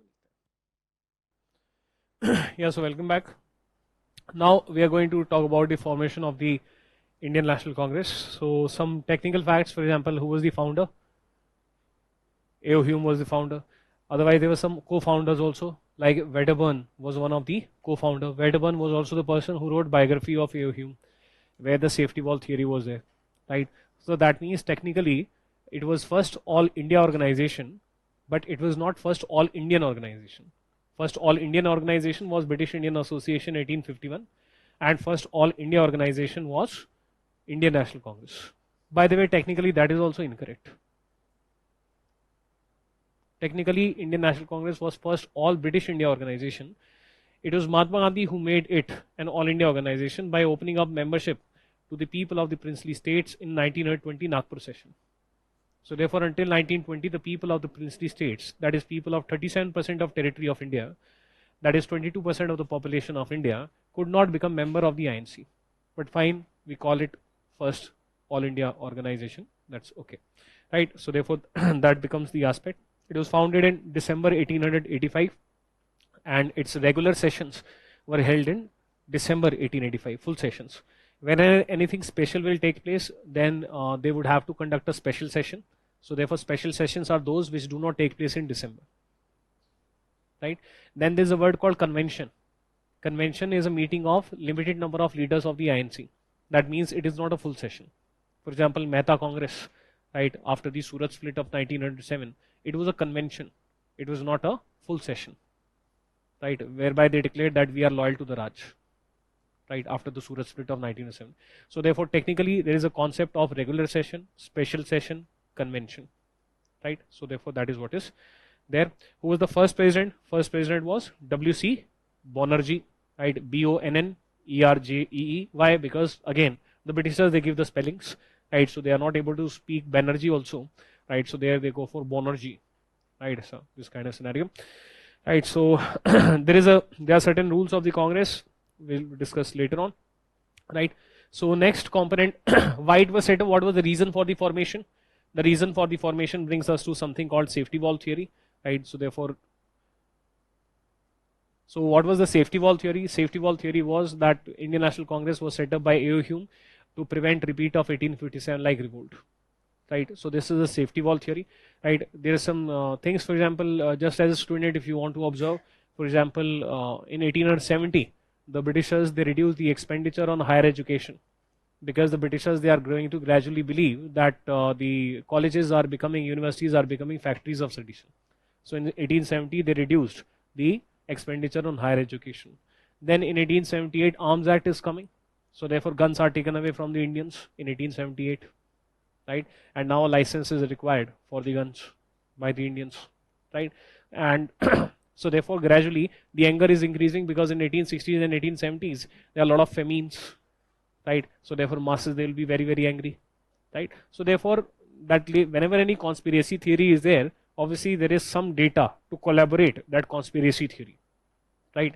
तभी तो वो बनेगी conspiracy theory. Otherwise, मजा थोड़ी आएगा, ठीक है? There has to be some masala, right? So what is the origin of the safety valve theory? The origin of the safety valve theory is the biography of A.O. Hume, which was written by Wedderman, whereby it was written that A.O. Hume got reports from sadhus who informed him that a revolt like 1857 is going to take place by the Indian masses, right? And therefore, A.O. Hume prevented that revolt by setting up of Indian National Congress, because Indian National Congress will be acting as a safety valve. What is a safety valve? Safety valve is a whistle on the cooker, right? So whenever pressure reaches a threshold point and the cooker is about to burst, so therefore the whistle gets activated, and therefore you can continue to cook. That means the Britishers, they can continue to exploit India, and whenever the pressure increases beyond the threshold, then Indian National Congress will do something, right? Will raise the demands of the people, so that the people will feel that, well, it is going to be a suicide mission if we rise against the militarily powerful government, right? Colonial power. So therefore, let us give more time to Congress. Today they have achieved this much. Tomorrow they will achieve maybe more. So therefore, why to sacrifice our lives? Why to make our children anath, right? Again the threshold crosses. So again the people are ready on the verge of revolt. Again the Congress raises some demands. The Britishers, out of the 100 demands, accept 15. So therefore, again the elders of the village, they will say, "Dharya rakho, keep patience, right? Dhire dhire, right? So therefore, hole hole, right?" So therefore, that is the idea of the safety valve theory, right? So therefore, that is what is there. Lala Lajpat Rai is also associated with accusing the Indian National Congress of being a safety valve, right? So because these people, they used to say, moderates, they used to say that we are loyal to the Raj, right? So therefore, in the first session itself, it was told by the Congress that this organization is not anti-British organization, right? So that is the reason why this safety valve theory exists. Now, why this safety valve theory was false? This safety valve theory was false because those secret volumes which were provided by the Indian sadhus, they were never found. nor any letter is found after de-archiving where reference to those secret reports is there. That means either you find the original source, or maybe Hume is writing to Wedderburn, or Hume is writing to Dufferin. Dufferin was a viceroy from 1884 to 1888, right? Whereby some mention that, see, as it was mentioned in those secret reports, therefore we are doing this. So no reference was also there. So therefore there is no legal evidence with respect to it. Now, second, to hatch a conspiracy. Achha, by the way, why would Indian sadhus, why would anyone write in the biography that Indian sadhus will be in contact with Mr. A.O. Hume? Sannyasi rebellion. Well, because in the 1857 revolt, it was the sadhus and the Maulvis who acted as spreader of hatred against the British. They are the ones who are in touch, who keep on roaming around in the society. So they are like the intelligence bureau of the society, right? So therefore, that is the element, because they are among the masses, right? So A.O. Hume was a liberal. Anyways, second element is to hatch a conspiracy. All three of us should be friends. Three of us means A.O. Hume, Dufferin, who is the viceroy, and the moderates, right? But when de-archiving took place, so therefore it is found that Dufferin was no fan of moderates. He distrusted the moderates. Dufferin was also not a fan of A.O. Hume. In fact, before the first session which took place in Bombay in December 1885, Dufferin wrote to the governor of Bombay that please beware of these people, right? So therefore he called moderates a microscopic minority of elite babus working for selfish interest. These people, they want entry into civil services. These people, they want power for themselves. They are not working for the masses, right? So therefore neither they are friends nor any evidence is there. In fact, the activities of the pre-INC organization was honorized, and even if A.O. Hume had not helped us, we would have still set up an all India organization. For example, Native Press Association was an all India press organization set up in 1877.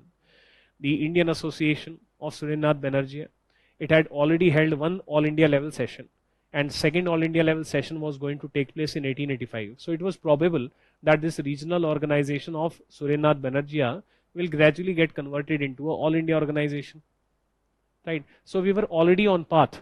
Why? Because every failure in INM led to stronger INM. So therefore, when we started realizing that when we are not united and we are purely working as regional organizations, we are not getting success. So what to do? How much more letters we can write? So therefore, let us get united. Maybe if we'll raise joint demands, right? Maybe then the Britishers, they will listen to us, right? So therefore, A.O. Hume was only a catalyst. He escalated the process. How? Well, he overcame regional differences between leaders, that is ego clashes, etc. He convinced the different leaders to come together under a single platform. Why leaders will accept to come under a single platform? Because of A.O. Hume. Because A.O. Hume is a Firangi, right? So therefore, if a Firangi is asking us to get together, then we will feel that this person will not be having any aspiration to become member of parliament, to become, some minister later, right? He'll not be the person who is working selfishly for power because he's a Firangi, right? He will go back to England in some time. So fine, if he's saying, then okay, let us discuss. So he can act as an arbitrator or as a mediator between the different regional leaders, right? So therefore, even if the Britishers, they wanted to use us as a safety wall, we were using A.O. Hume to our advantage. Also because A.O. Hume is there, so therefore the Britishers, they will not ban Indian National Congress. If we had set up a purely Indian National Congress, maybe the Britishers already worried, right? Because they are, bringing arms at etc. Maybe they would have simply banned the INC, right? So therefore, we used A.O. Hume as a catalyst, right? So therefore, there is no truth to the safety wall theory. Then why he wrote? Wedderburn wrote in biography of A.O. Hume, because after creation of Indian National Congress, in a way, A.O. Hume got bad press. That is, he is an anti-national. That is, he is working against the British interest. So therefore, as a friend, he wanted to do something positive for A.O. Hume. And therefore, in biography of A.O. Hume, he tried to justify that by setting up INC, he has not acted against the British interest. Rather, he has allowed the empire to continue Otherwise, the empire would have witnessed another 1857 revolt. So basically, it is PR exercise, right? So therefore, that is what your what is your this thing is, right? Safety valve theory. If you look at the early Congress phase, so therefore, what is the broad idea? To lay the foundation of a secular and democratic national movement, to form an all India leadership group, to develop and propagate an anti-colonial nationalist ideology, to politicize and politically educate the people, right? So therefore, what is these are the objectives which we'll try to see, right? And what are the methods? Broadly, I'll discuss all of these things. What are the methods of the political work? Constitutional agitation. What do you mean by constitutional methods? Whenever you use the grievance redressal mechanisms which are provided by the state, example, when you go and file FIR, when you go and fight a court case, when you go and fight an election, that after becoming MLA, MP, I will change these things, right? I will become minister and then I'll bring change, right? Or you want to join bureaucracy, that after becoming a bureaucrat, I'm going to change, things on the ground, right? Or you write editorials. So therefore, these are the mechanisms where you are trying, when you, try to use citizen charter, right? Or when you try to do, when there is any corruption, then you try to log into CP Grams portal and file a complaint. So therefore, whenever you are using, when you file RTI, right? So whenever you are using grievance redressal mechanisms which are provided by the state, because state is created by the Constitution of India. So these methods are called constitutional methods. So therefore, automatically, any violence will not be supported by them. Automatically, any street protests, even non-violent street protests, are extra constitutional methods. That's why Gandhiji's method is called non-violent extra constitutional struggle. Why? Because the state has failed. Only then the people are on the ground doing peaceful dharna pradarshan or at Jantar Mantar. Right? So therefore, Chief Minister will give you a call that DM Saab, why your office is not able to do anything. That is why the state provided grievance redressal mechanisms are not able to function. Why are people on a peaceful dharna? Right? So even a peaceful dharna is an extra constitutional struggle. That means all the regular mechanisms created by the state have failed, and therefore now people have decided to come out on the street in a peaceful dharna pradarshan. Going to vote and voting nota is a constitutional method, and not going to vote and saying that I am boycotting election is extra constitutional method. So therefore, nota gives the best example of what is the difference between extra constitutional and constitutional, because none of the above, nota, is provided for by the state. Right? That means you're not boycotting the process of election. You still have faith in the process of election, just that you're not happy with the candidates who are fighting. Right? But when you boycott elections, that means you are showing lack of faith in the Constitution of India itself. So therefore, that becomes extra constitutional method. So therefore, that is the method of the moderates, constitutional methods. Right? So therefore, they believed in state. They believed in rule of law. They believed in good laws and a strong state which implements that rule of law. So they are people of the state. We are moderates. So therefore, think about yourself. Whatever methods you feel that you will follow, or you will follow once you become IAS officer. We are all moderates. Post 1947, all of us are moderates. Right? That is a very easy way to, even in prelims, identify that which of the method will be a constitutional method and which of the method will be an extra constitutional method. Assume that you are district magistrate or superintendent of police. The methods which you will feel that they will go against you, that chief minister will notify you, scold you, right? So therefore, that means that method is somewhere extra constitutional method. Right? So therefore, that is the whole idea of the method of political works, because these people, they believe in constitution. So they believe in constitutionalism. Right? That is their ideology. Obviously, they are utilitarianists also, because utilitarianist believes in strong state, good laws, rule of law. Right? So they are very state-like people. Right? Obviously, they prepared for UPSC in their time period. They could not qualify UPSC. Right? Many of them. Right? So therefore, they always वो तो UPSC तो रह ही जाता है ना आपके अंदर, even if you are not in UPSC. Right? So therefore, that is what happens. Right? Broadly, their contribution is they developed the drain theory. Right? They also talked about constitutional reforms. They did campaign for administrative reforms. Right? So we are going to discuss these things. right? This is like a summary which is provided here. So let us try to think about certain aspects, right? So for example, the first element that comes into operation is the Indian Councils Act of 1861. Indian Councils Act of 1861. Because I believe in constitution. So what is my constitution at this point of time? My constitution at this point of time is Indian Councils Act of 1861.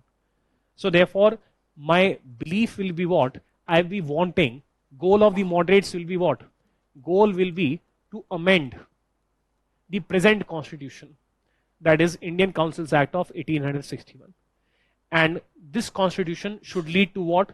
It should move us towards some kind of limited self-government. So therefore, what was the goal of the moderates? It was limited self-government. Self-government is basically democracy.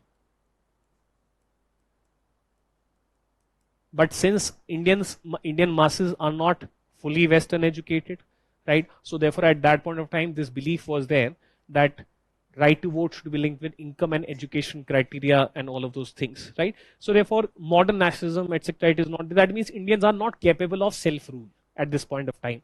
So therefore, they wanted not 100% self-government. They wanted limited self-government. They wanted limited self-government. So from here comes the concept of self-government. So here you can, if you want to jot down, you can jot down. This is a very good way, very good mechanism to understand it. Any country has two affairs.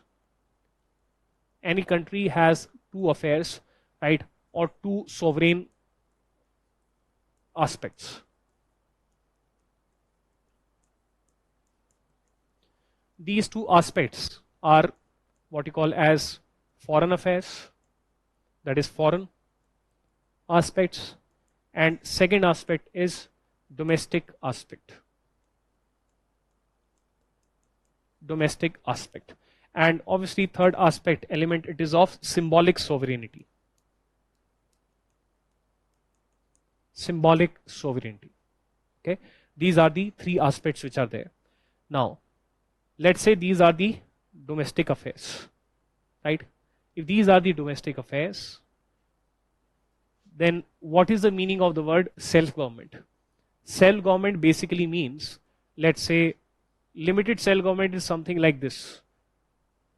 50-50. This is equal to, that is 50% power in domestic affairs with Indians and 50% power in domestic affairs with the British. It is called limited self-government, right? If you make it, let's say this, that is this very little power, it is going to be with Britishers, and this power, it is going to be with Indians, that is Indian people, then it is known as self-government, right? Then it is known as self-government.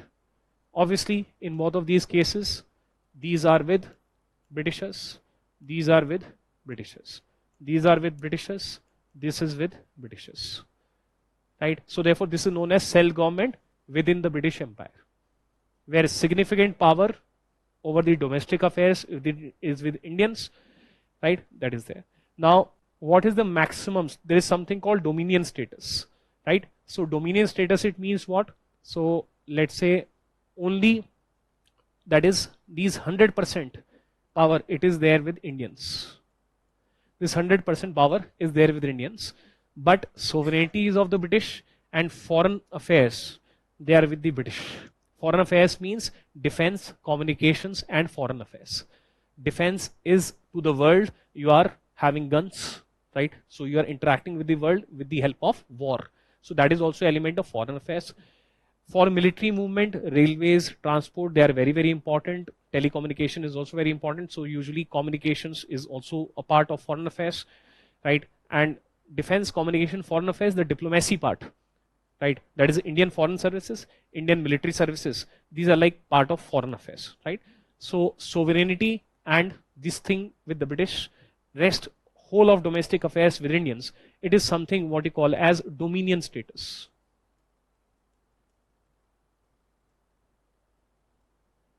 Dominion status. This is self-government within empire. Dominion status is obviously also within empire. We can have constitution in all of the cases. We can have a constitution in all of the cases. Here the constitution will be having maybe 50% of the Indians will be there in the Constituent Assembly. Here a significant number of Indians will be there in the Constituent Assembly. Here all Indians will be there in the Constituent Assembly. है ना? Cripps mission said only solely Indians in Constituent Assembly. Right? ऐसा goal will be dominion status. August Offer 1940 said mainly Indians in Constituent Assembly. Right? ऐसा. And what did the moderates wanted? Elected majority. That is just 50% Indians in the legislature. That is also we are happy with. Right? And what do you mean by Purn Swaraj? When all of these things are with us, what India got in 1947? In 1947, 15th of August, sovereignty was of the British. This was with Indians. And this was also with Indians. So therefore, why? Because we got a negotiated dominion status. This is a usual dominion status. We got a negotiated dominion status. And in the negotiated dominion status, we got something more than usual dominion status. Usually foreign policy is not with the colony if there is a dominion status. But because the Britishers were trying to convince us that please do not go for Purn Swaraj, but we wanted Purn Swaraj, so therefore as a middle path, this kind of negotiation on 15th of August, this is status that we are getting. Sovereignty is of the British, but otherwise everything it is there with Indians. That's why we celebrate 15th of August as Independence Day. Right? And on when our constitution came into effect, that is on 26th of January 1950, this is also with Indians, this is also with Indians, and this is also with Indians, and this is known as Purn Swaraj, which became the goal of Indian National Congress from 1929. So therefore, if you want to understand what is limited self-government from a very this kind of perspective, so therefore it is 50% partnership to the Indians in domestic affairs, right? So it will have certain things, for example, elected majority. Proper democracy is what? Direct elections. So they will demand indirect elections, right? Not many, chalo, at least one Indian as minister, right? So therefore, that is, they would, Indianization, chalo, do not have 100% Indians in the legislature, do not have, a significant number of Indians in the executive, but at least in bureaucracy, so you can have Indianization services, na? तो एक काम करो, you handle executive, legislature में you have elected majority, bureaucracy में let servants be Indians, civil servants, right? So therefore this is how let us divide 50-50. Instead of direct election, let us put a limit and go for indirect elections, 50-50. तो ऐसा limited self-government, that was their goal. Okay, so but broadly it comes out to be this, right? So this is the meaning of their goal which is there. In the Indian Councils Act 1861, some features are there. What is the key highlight of the Indian Councils Act 1861? Hanji. Practical difference, for example, the August Offer 1940 offered us dominion status after war. That is a usual dominion status. But August Offer we did not agree to in 1940. Obviously, the next leg of negotiation will start from the last point. So therefore, when the Cripps mission comes in 1942, so dominion status they offered, we demanded Purn Swaraj. So what more they can offer to us? But less than, they obviously did not want to give us Purn Swaraj. So they said, okay, you will have dominion status and foreign policy also. Right? So in usual dominion status, foreign policy is not with Indians. But in Cripps mission 1942, to Manao Indian National Congress, they said, okay, usually defense, communication, foreign affairs, okay, we'll give you foreign affairs also. But defense and communication, they'll stay with the British, sovereignty will stay with the British. So therefore, already by 1942 Cripps mission, you were in the domain of negotiated dominion status. Right? And when the 3rd June plan came in 1947, so they said, okay, defense is also yours. Tabhi to India-Pakistan war took place in 1947-48. Right? Defense also yours. Communications also yours. Foreign affairs, but symbolic sovereignty of British monarch, so that you are able to stay in Commonwealth, right? So therefore, that is the practical aspect. Impediment, hai na, had defense not been with India and Pakistan as dominions, only of sovereignty. The only thing is that currency will have photograph of Queen, right? As will be technically part of ministers. They will take oath in the name of the Queen or the King. Right, King was there at that point of time. So therefore, these kind of things will be there. right? Soft power, right? But at the center level, yes, 1935 Government of India Act till 26th of January 1950 was operational. Okay, because that was also our constitution. So what is the key hallmark of this Indian Councils Act 1861? So what was the reason? Reason was that the Britishers, they wanted, मैं verbally बताता हूँ because फिर उसमें time लग जाएगा, but verbally I want to cover. So what was the reason of the Indian Councils Act 18? Notes में सब है, ठीक है? Already you also have, ठीक है ना? So it is like a verbal revision. Reason was that the Britishers, they wanted support of the traditional Indian elites, right? So that the leaders are co-opted and repeat of 1857 rule does not take place. Therefore, that is why they want to have some Indians in the legislative branch of the government, right? So the example, the first three Indians, they were, for example, Maharaja of Patiala, right? Then there was the Maharaja of Patiala, then this from Baroda, you had just one second. Raja of Banaras, you had Sardinkar Rao, you had from Baroda, right? So therefore, these kind of elites are chosen. If you notice, Patiala is a princely state. The Indian Councils Act 1861 is not applicable on princely states, right? Because borders do not matter. What matters is that the traditional elite is there. Or Rajas to princely state में ही होंगे. Obviously, they are not going to be there in British India. So therefore, Raja of Banaras, right? So Banaras is not a proper princely state, but fine, this kind of traditional elites, they are chosen. So that is primarily the reason. What is the key feature of the Indian Councils Act? Basically, for the first time, you have a separate body. The Governor General is the head, but or Viceroy is the head. But for the first time, so for example, if this is Viceroy / Governor General, under him two separate bodies are being created. The legislative branch is called ILC, or Viceroy's Legislative Council, or Imperial Legislative Council. And you have VEC, Viceroy Executive Council, or Imperial Executive Council, right? So both names are valid, right? Usually we study ILC, VEC, but actually both names are valid, right? Viceroy, because Viceroy is the boss, right? So therefore, this is the beginning of the journey of Parliament as a separate body. So therefore, Indian Councils Act 1861 created councils. What kind of councils? Two kind of council: Legislative Council, Executive Council, right? So this is beginning of the cabinet form of government, right? So therefore, that is a key hallmark. However, this ILC is having very small size, so therefore it cannot be called a parliament. This ILC does not have any significant powers. It is very, very weak body, so therefore it cannot be called a parliament. These ministers, they are not responsible to the ILC, right? So therefore, that is what is there, right? So what is there is a mnemonic for responsible government, and the mnemonic is very simple. Minister has to be MP first. What do you mean by responsible government?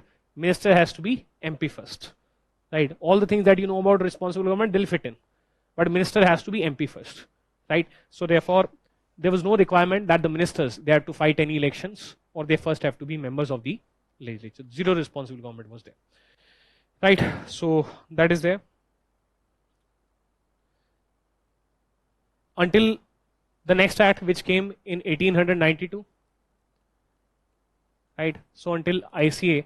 So ICA 1892, its technical name is Indian Councils Amendment Act, right? So it is an amendment. So until 1892, very few Indians, that is just 45 Indians, right? They were members. Apart from that, this ILC, it also has, it also has what you call as significant. See, in any legislature, they can be nominated members, right? And they can be elected members. So abhi to elected members are 0. All members are nominated members. So therefore, some of the British businessmen were also nominated. Majority of the people, they came from British Indian Association. That is, most of the zamindars were nominated. So therefore, this is an organization of conservatives, right, or the traditional elites, right? So it is not any kind of parliament. So most of the time, only 45 Indians were nominated, and mostly it is zamindars and British businesses, right? So therefore, that is what is there. Bagi, on the basis of powers also, some confusion can be created, right? So power to discuss budget was there or not, power to ask questions was there or not, right? So fine, these elements are there. No, what is the basic work of any parliament? The first work is to discuss the work of the executive. The second work is to pass a resolution. Third work is to basically pass a law. right? Fourth work is to pass a budget, which is also a law. Fifth work is passing no confidence motion, having powers like adjournment motion, right? These are the things which are there, right? So therefore, none of these powers are present. No discussion could be done by the ILC without prior approval of the Viceroy. No discussion on actions of the administration, right? So no discussion powers. Prior approval of Viceroy for introduction of bills. It is also not mandatory that a bill should be actually brought. So therefore, all of those elements, they are there, right? Prelims के perspective से portfolio system was introduced by Canning before the IC 1861. It was given legal validity by IC 1861. What do you mean by portfolio system? Anyone?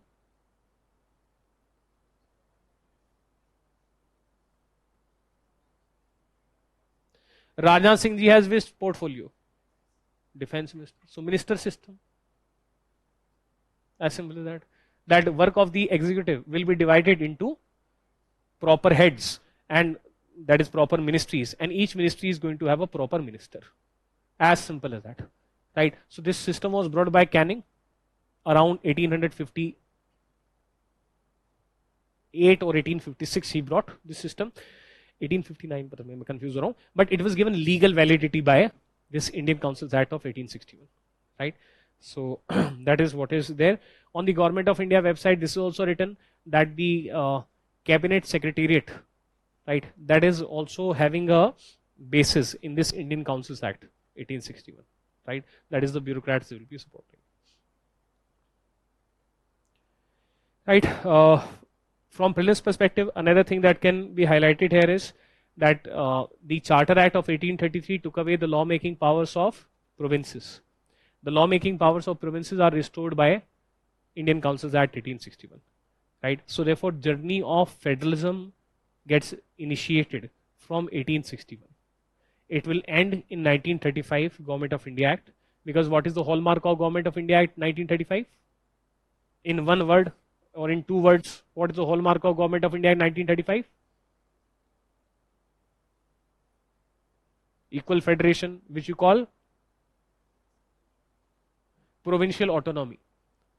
Provincial autonomy, right? It simply means today-like system for the states, that is for the provinces, right? So therefore, peak of decentralization of power to the provinces from the center was 1935.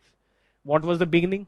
Beginning was this, right? So therefore, you can, because lawmaking powers are created, right? So this is a very interesting way to look at center-state relations also, right? Just one thing. For example, these are the different acts which are there: 1773, 1784, then you have 1793, then you have 1813, then you have 1833, then you have 1853, then you have 1858, then you have 1861, then you have 1892,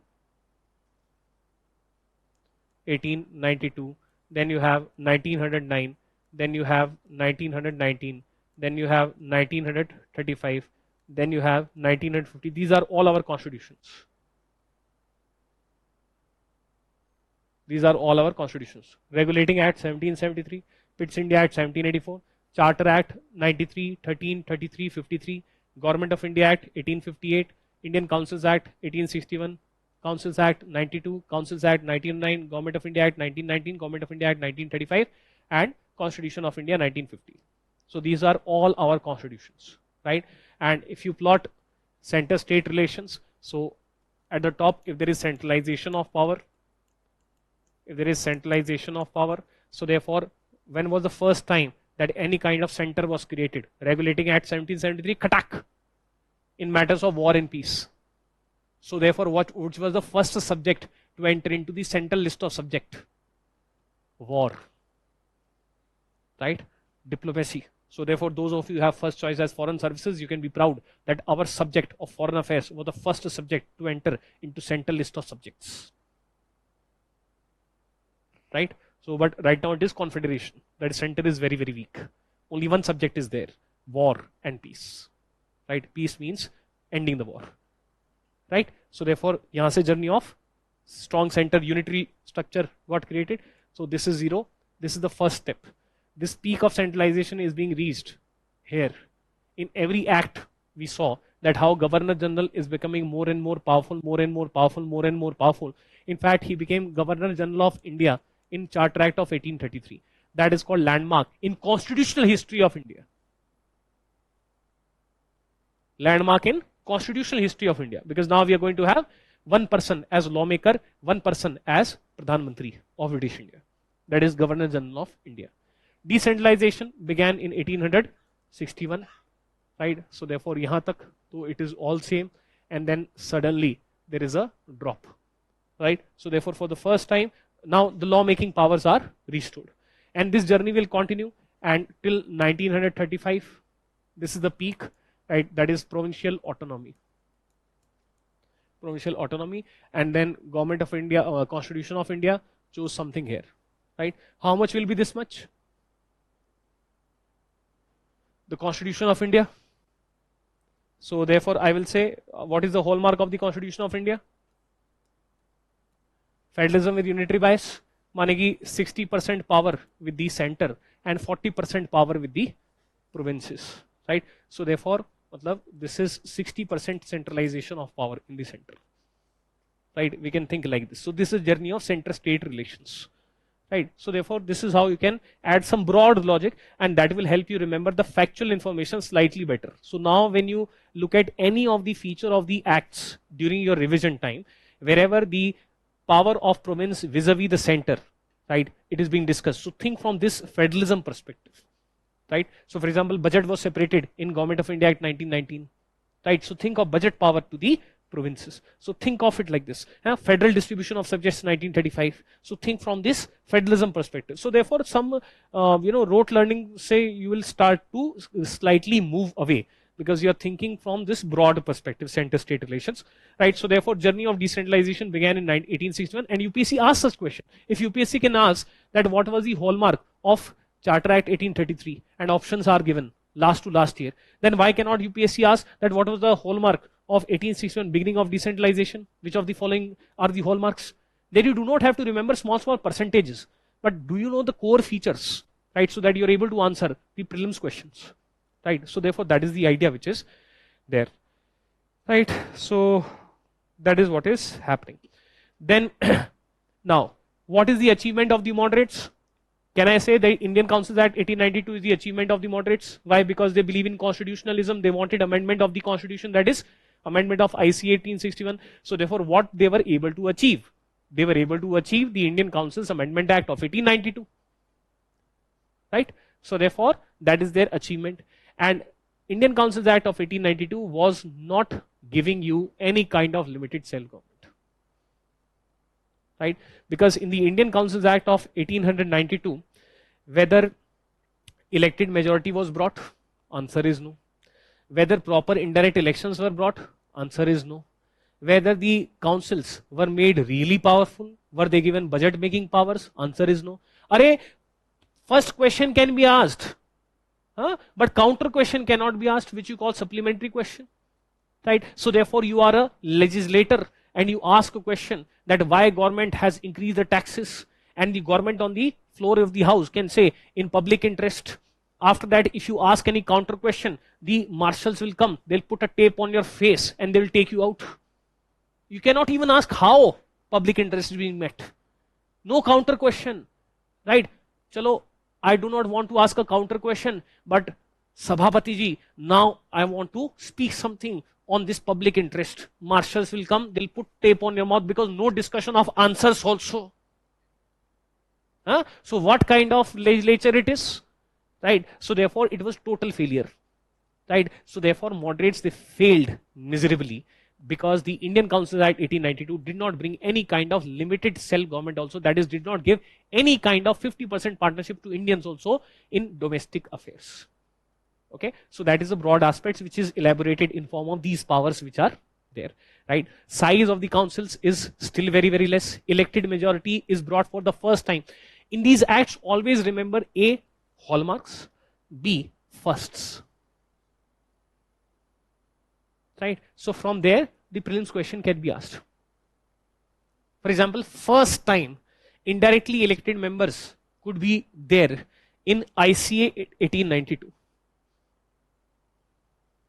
proper indirect elections were not brought, right? But first time indirectly elected members can be there. What is the meaning of that sentence? Meaning of that sentence is that imagine that you have to choose class monitor, right? And from among yourself, let's say you are members of, let's say, third tier of government. How does indirect elections happen? The member of local governments, they vote, and from among themselves, they send members to the provinces. Provinces, they vote, and they send members to the center. That is how indirect elections work. In IC 1892, what was the system? That imagine that you have to choose class monitor, and then 5 of you fight elections. Rest of you are voters. And I say that from among the top 3, I will pick one. So therefore, it is selection and not election. Right? Such a system was brought that the local governments, they'll send a list of names. And from that list of names, the governors of the provinces and the viceroy will be choosing members to the PLC, that is Provincial Legislative Council, and the ILC. So this is not proper indirect elections. But yes, did the members fight some kind of elections? Yes. So we can say first time anyone can be an indirectly elected member. Answer is 1892. But first time proper indirect elections, answer is 1909. Okay. So these are the small things from where prelims questions, they can be created, they can be generated. Right. So moderates, they were total failure. Right. So why did they fail?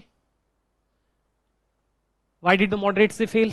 There were certain weaknesses of the moderates. Right. So what are the weaknesses of the moderates? First of all, they were not truly representative of the Indians. Right. They were mostly from Madras city, Bombay city, Calcutta city. They were basically Bengalis, Marathis, Tamilians, basically from the upper castes. Right. So therefore, when I look at Congress, I do not see a mini map of India. Right. And this hurts the support base of the moderates. Right. Because the common man will feel that we are not represented there. Lower caste will feel we are not represented there. Odia speakers, Bhojpuri speakers, Maithili speakers, they will feel we are not represented. Right. So pata nahi kya baat kar rahe. Right. This kind of scenario. Right. So peasants, they will feel that we are not represented. So basically they are not truly representative, and because they are not truly representative, so therefore the amount of pressure that they can create on the British is very less. Britishers, they can laugh at you. Right. You are a moderate, you are doing this, writing very aggressive editorials. Right. And the Britishers, they can say, this is your editorial. Ye le. Kya kar lega? What will you do? Can you say, I'll gather 1,000 people tomorrow? Microscopic minority of elite babus. Right. So therefore could not create enough pressure because of this. Right. Second negative was that they also did not take pro people stand. Why? Because Bapu Zamidar, that is, they came from landed backgrounds. So many of the times they did not take a pro poor stand. They were pro Indian capitalist. So they did not take stand for those workers who are working in Indian factories. They will take up issue of those workers where businessman is Firangi, but they never picked up issues of those workers who are working in factories owned by the Indians. They do not take up pro poor stand, pro Ryot stand. Why? Because they are come from Zamidar background. Right? So why the masses will support them? So therefore that contributed to their weakness. जैसे बोलते ना, छोटे लोग छोटी सोच ऐसा. तो basically that kind of scenario had a limited goal, right, and limited methods. मतलब moderate goal, moderate methods. है ना? What is the goal? 50%. What is the goal? You want 50% partnership to Indians. And even in that 50%, you are taking the less powerful ones. Right? Bureaucracy, even in legislature, you just want 51% Indians. Executive mein to I will be very happy if you make even one Indian as minister. है ना? Why? Because ICA 1909 brought limited cell government. And what is the feature of ICA 1909? One hallmark, one first. First time an Indian could be minister. One minister could be Indian. So when was the first time the Britishers, they said that one Indian can be, so some Indian can be 1909. It was the first. right? So therefore they are not asking for anything. So limited goal is there, right? And limited method is there, right? Limited method क्या है? कागज कलम दवात ला. This kind of scenario it is there, that is only letters, right? This policy was called policy of mendicancy by Aurobindo Ghosh and other extremists. Mendicancy means begging, right? Bhikmangi, didi, right? So therefore, you know, the way people behave, right? People, they do not take beggars seriously, right? Right. I imagine, I try to empathize. I write one day, initially I became emotional, right? So therefore, I gave money. But then I found out that वो उसका बच्चा ठीक ही नहीं हो रहा यार. मतलब the kid of that lady is still starving for medicines, despite yesterday I gave money. Right. So nowadays, for example, these people, they take a medical parcha, medical bill, and they say that, you know, our kid requires medicine, please give money. How many medicines? वो medicine से ही मर जाएगा. You keep on asking for medicine. Anyway, so therefore after 3-4 days I understood that this is all, you know, this thing. So therefore now I neglect. Right? That person is begging and I am neglecting. Right? That became our situation. I imagined that if some revolutionary was there, right, and next time knock happens and I look right and there is a gun, you know what I'll do? I'll open my car, I'll give my wallet on my own, I'll give all the money, I'll give the car, and like, please sit. Right? So therefore, extremists, they were of this view that this policy of mendicancy is not going to work. You have to become slightly more aggressive. Right? So therefore, मांगने से चीज नहीं मिलेगा. Right? So therefore, their methods were also moderate and their goals were also moderate. And they could not create enough pressure on the British. Even their ultimate goal was Papa Meri Jaan. If you want to understand moderates, seriously, it is not, I say it in a funny manner, but it is very, very apt, right? When Queen Victoria became our empress, that is, took over our sovereignty in 1858, so think of it like this, that she adopted us, right? She adopted us because we are not part of the British family, we are part of the British Empire, so we are the adopted children, right? Just that we look brown, right? Otherwise, we are children. Right?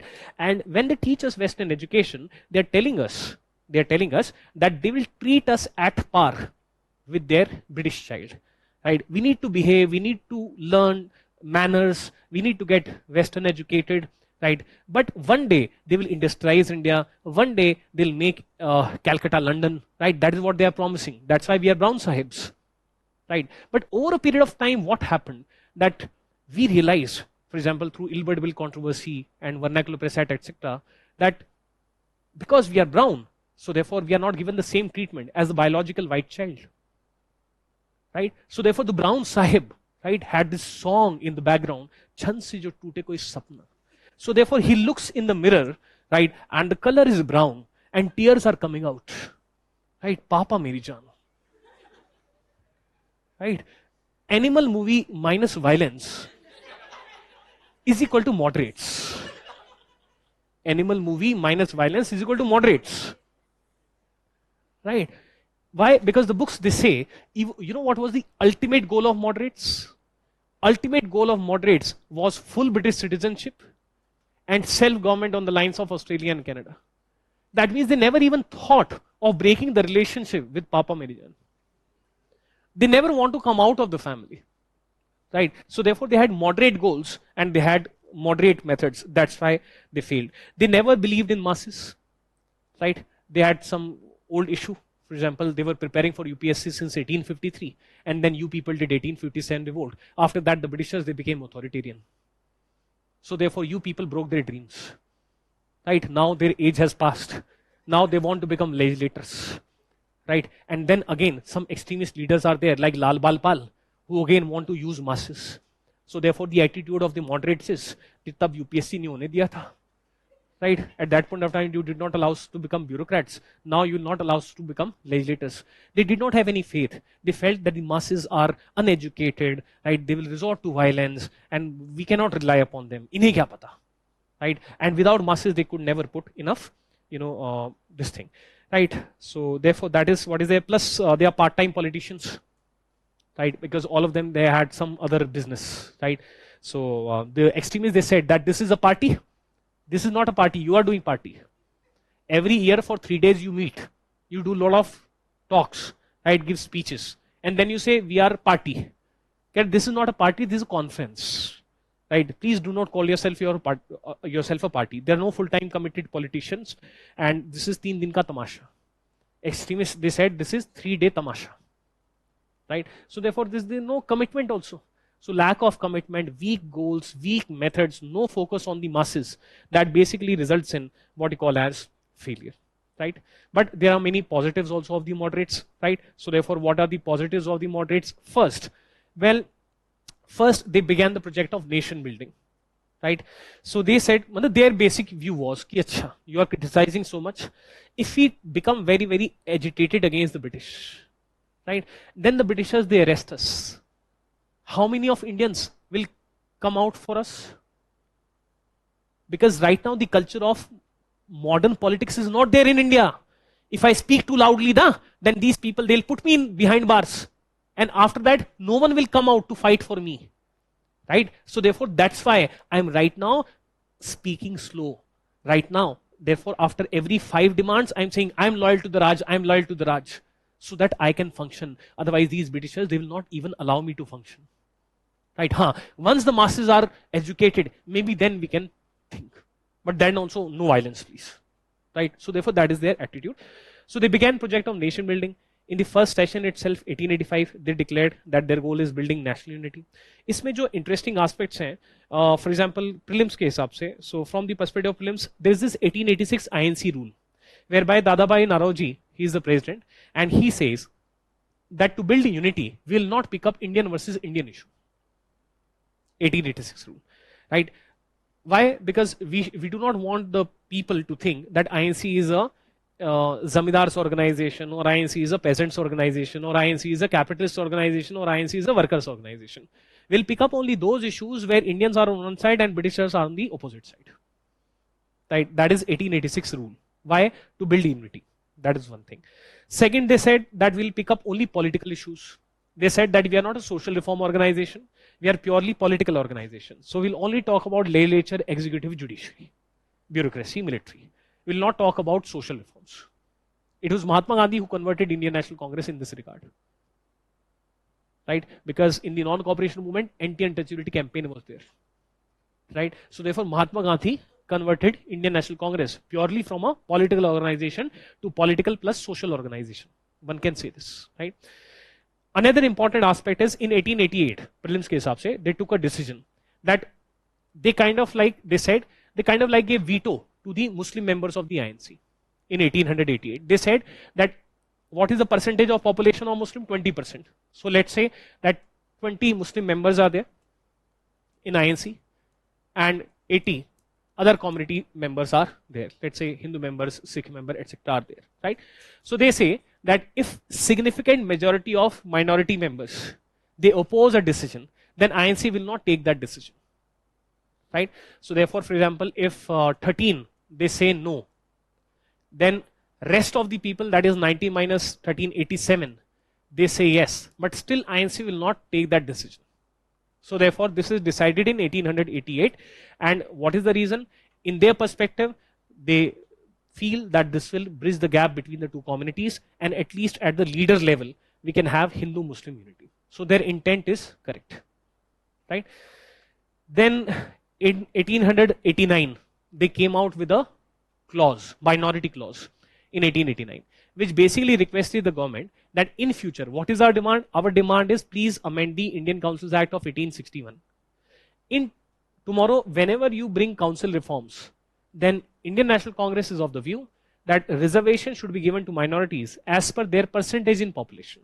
That means in IC 1892, I will not have any problem if 20% of the seats are reserved in the ILC for the Muslims. Right? So therefore, that is what they are doing to build Hindu-Muslim unity. Right? So their focus is national unity. Right? Apart from that, each session of INC was held in different parts. Why? So here the thing is, for example, let's say a Marathi leader, right, is the person from that region will not be president of that particular session. So idea is very, very simple. If a Marathi leader is head of Calcutta session, so think from the perspective of Marathi leader. Marathi leader will get to know more about Bengal issues. So therefore, earlier his mind was 90% dominated by Maratha issues. Now his mind will be 70% dominated by Maratha issues and 30% dominated by Bengal issues. When he becomes president of Madras session, then some more percentage of his mind will be more aware about Madras issues.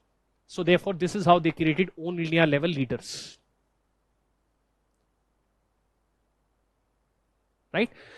Next aspect, think from the perspective of common man, right, who is able to read newspaper, let's say. So therefore, he will be surprised, this Marathi person, what he will know about Bengal? This INC has gone mad. It is stupid. Hobena, hobena. Right? But after that, the next day, for example, once the session concludes after 3 days, so therefore the newspaper report comes that the president of the INC session has highlighted these issues. So therefore now I'm reading and I'm surprised. He's talking about those issues which even I was less aware of. Bhalo, bhalo. Good. Marathi leader. Right? Bande Matram. Right? So therefore you see, in the eyes of the common man also, the Marathi leader will be a Bengal person's leader also. Right? So therefore this is how they are building national unity, by building up all India level leadership from the perspective of common man also, from the perspective of leader also. Right? So therefore that is the idea which is there. They build culture of parliamentary politics. That is the INC sessions they were conducted like a parliament. So therefore in that sense, एक prelims में sentence बनता है that modern political era in true sense began with Indian National Congress. Right? So therefore that is there. I think it is there. Right? Then the major contribution was drain theory. Right? So therefore many prelims question they can be created with respect to components of drain. Right? So in drain theory, there's no point in repeating the elements. All of you are very well aware about drain theory. The challenge that you face is with respect to what you call as memorization, right? Otherwise, likhne se koi I'll try to tell you the logic, and with the help of that logic, you try to look at drain theory. Drain means what? Drain basically means that value, not money, value, not money. Goods and services are basically the value of goods and services which are produced in 1 year, they are called GDP, not monetary value, right? So I'm talking about value here. So therefore, value, when it moved from India to Britain or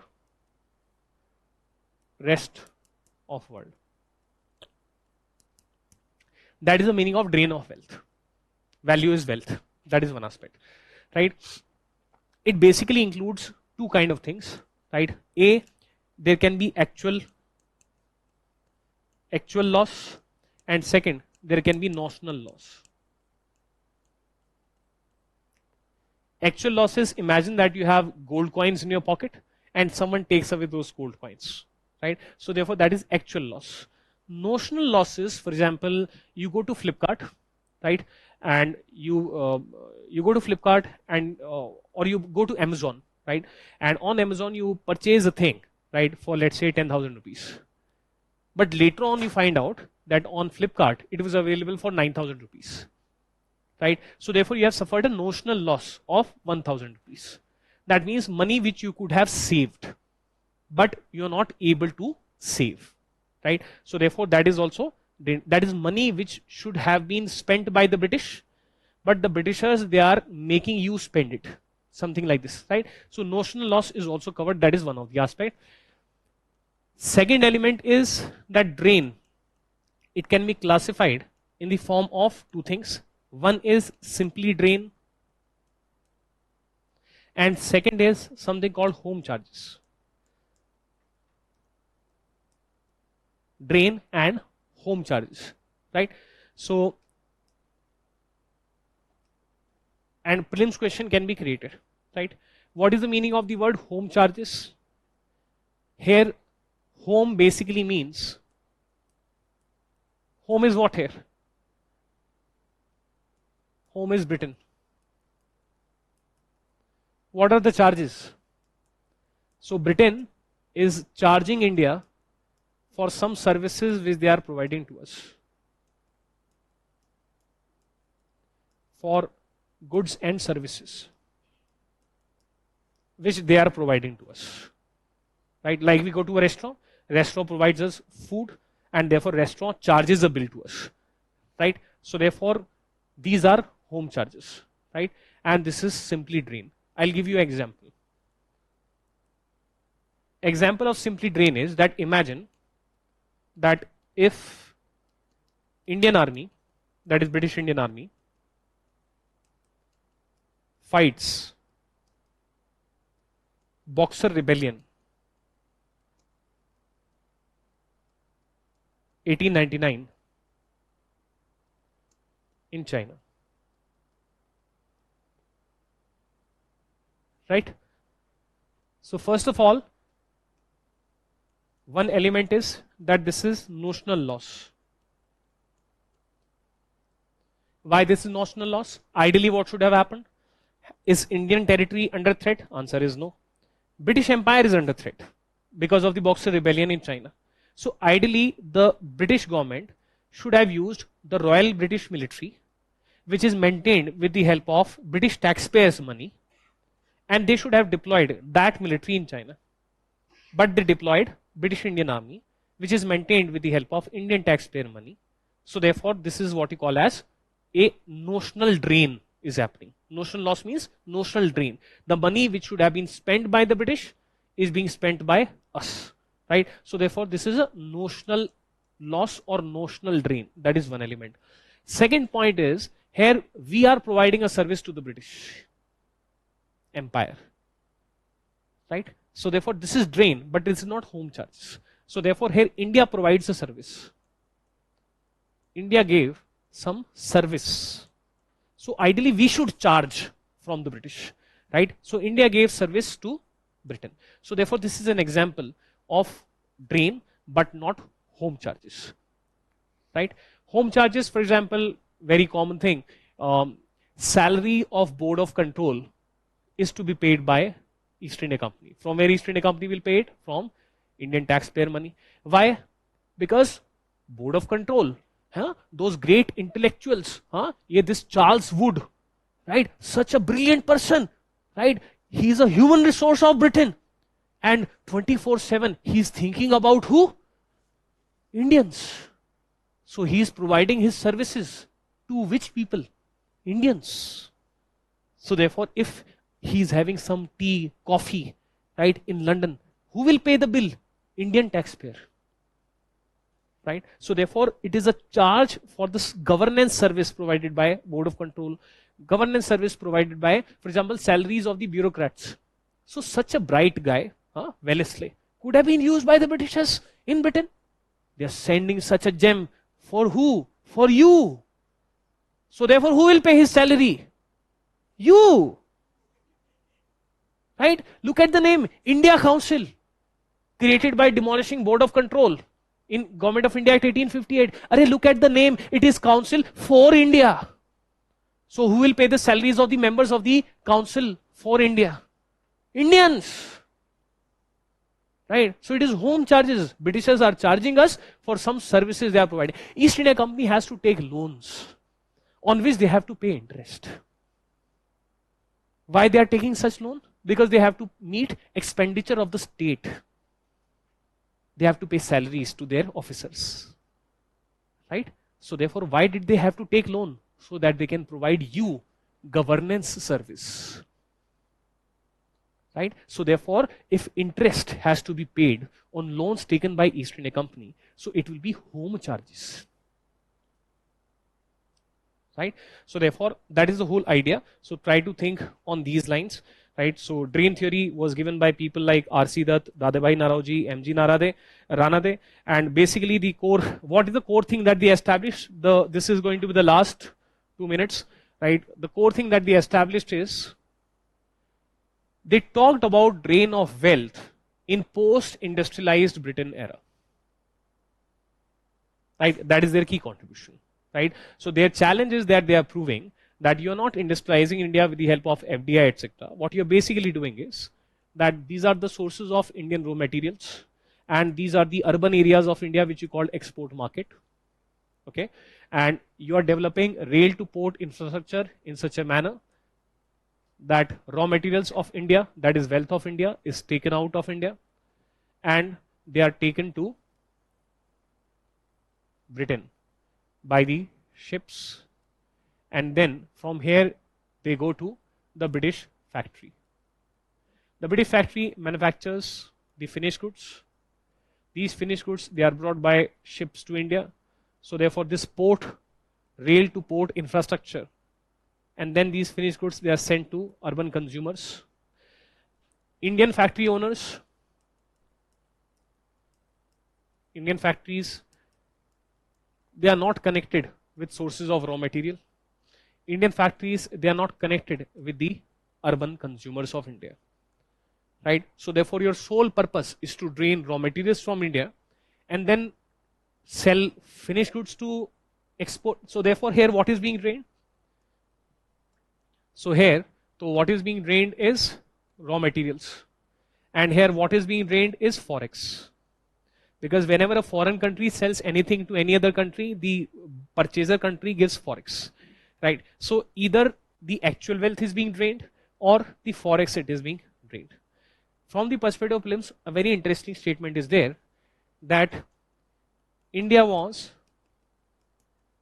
net exporter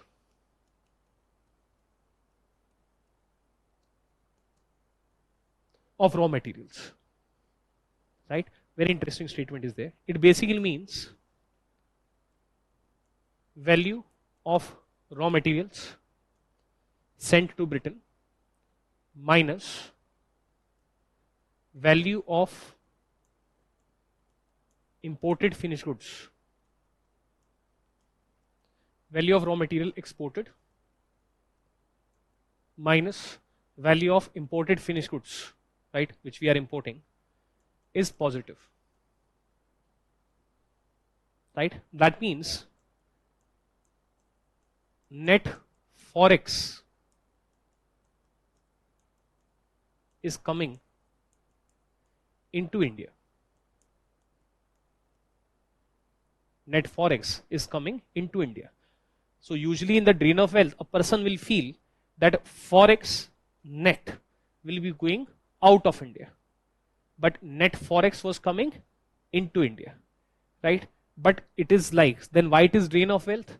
Because such huge amount of raw materials are exported, right? These raw materials should have been available to the Indian factories, right? It is like we are made to sell our parents' jewelry and we are asked to be happy that money is coming. Ma, मैं तेरे गहने बेच आया. Should we be happy that mother, I have sold your jewelry, right? So therefore, had we becoming net forex earner is not important. Becoming net forex earner by exporting finished goods is what matters. Otherwise, it is like you are selling the core wealth of your house and you are devoiding your future generations to have that wealth, right? So therefore, wealth is being drained. That is this part is being drained. तो prelims के हिसाब से question बनता है, and India was net exporter of raw materials. That means forex was coming into India. But उसका मतलब what is the result? That we are selling our raw materials, right? It is not through sale of finished goods. Obviously, Indians are very poor, so we do not have purchasing capacity. है ना?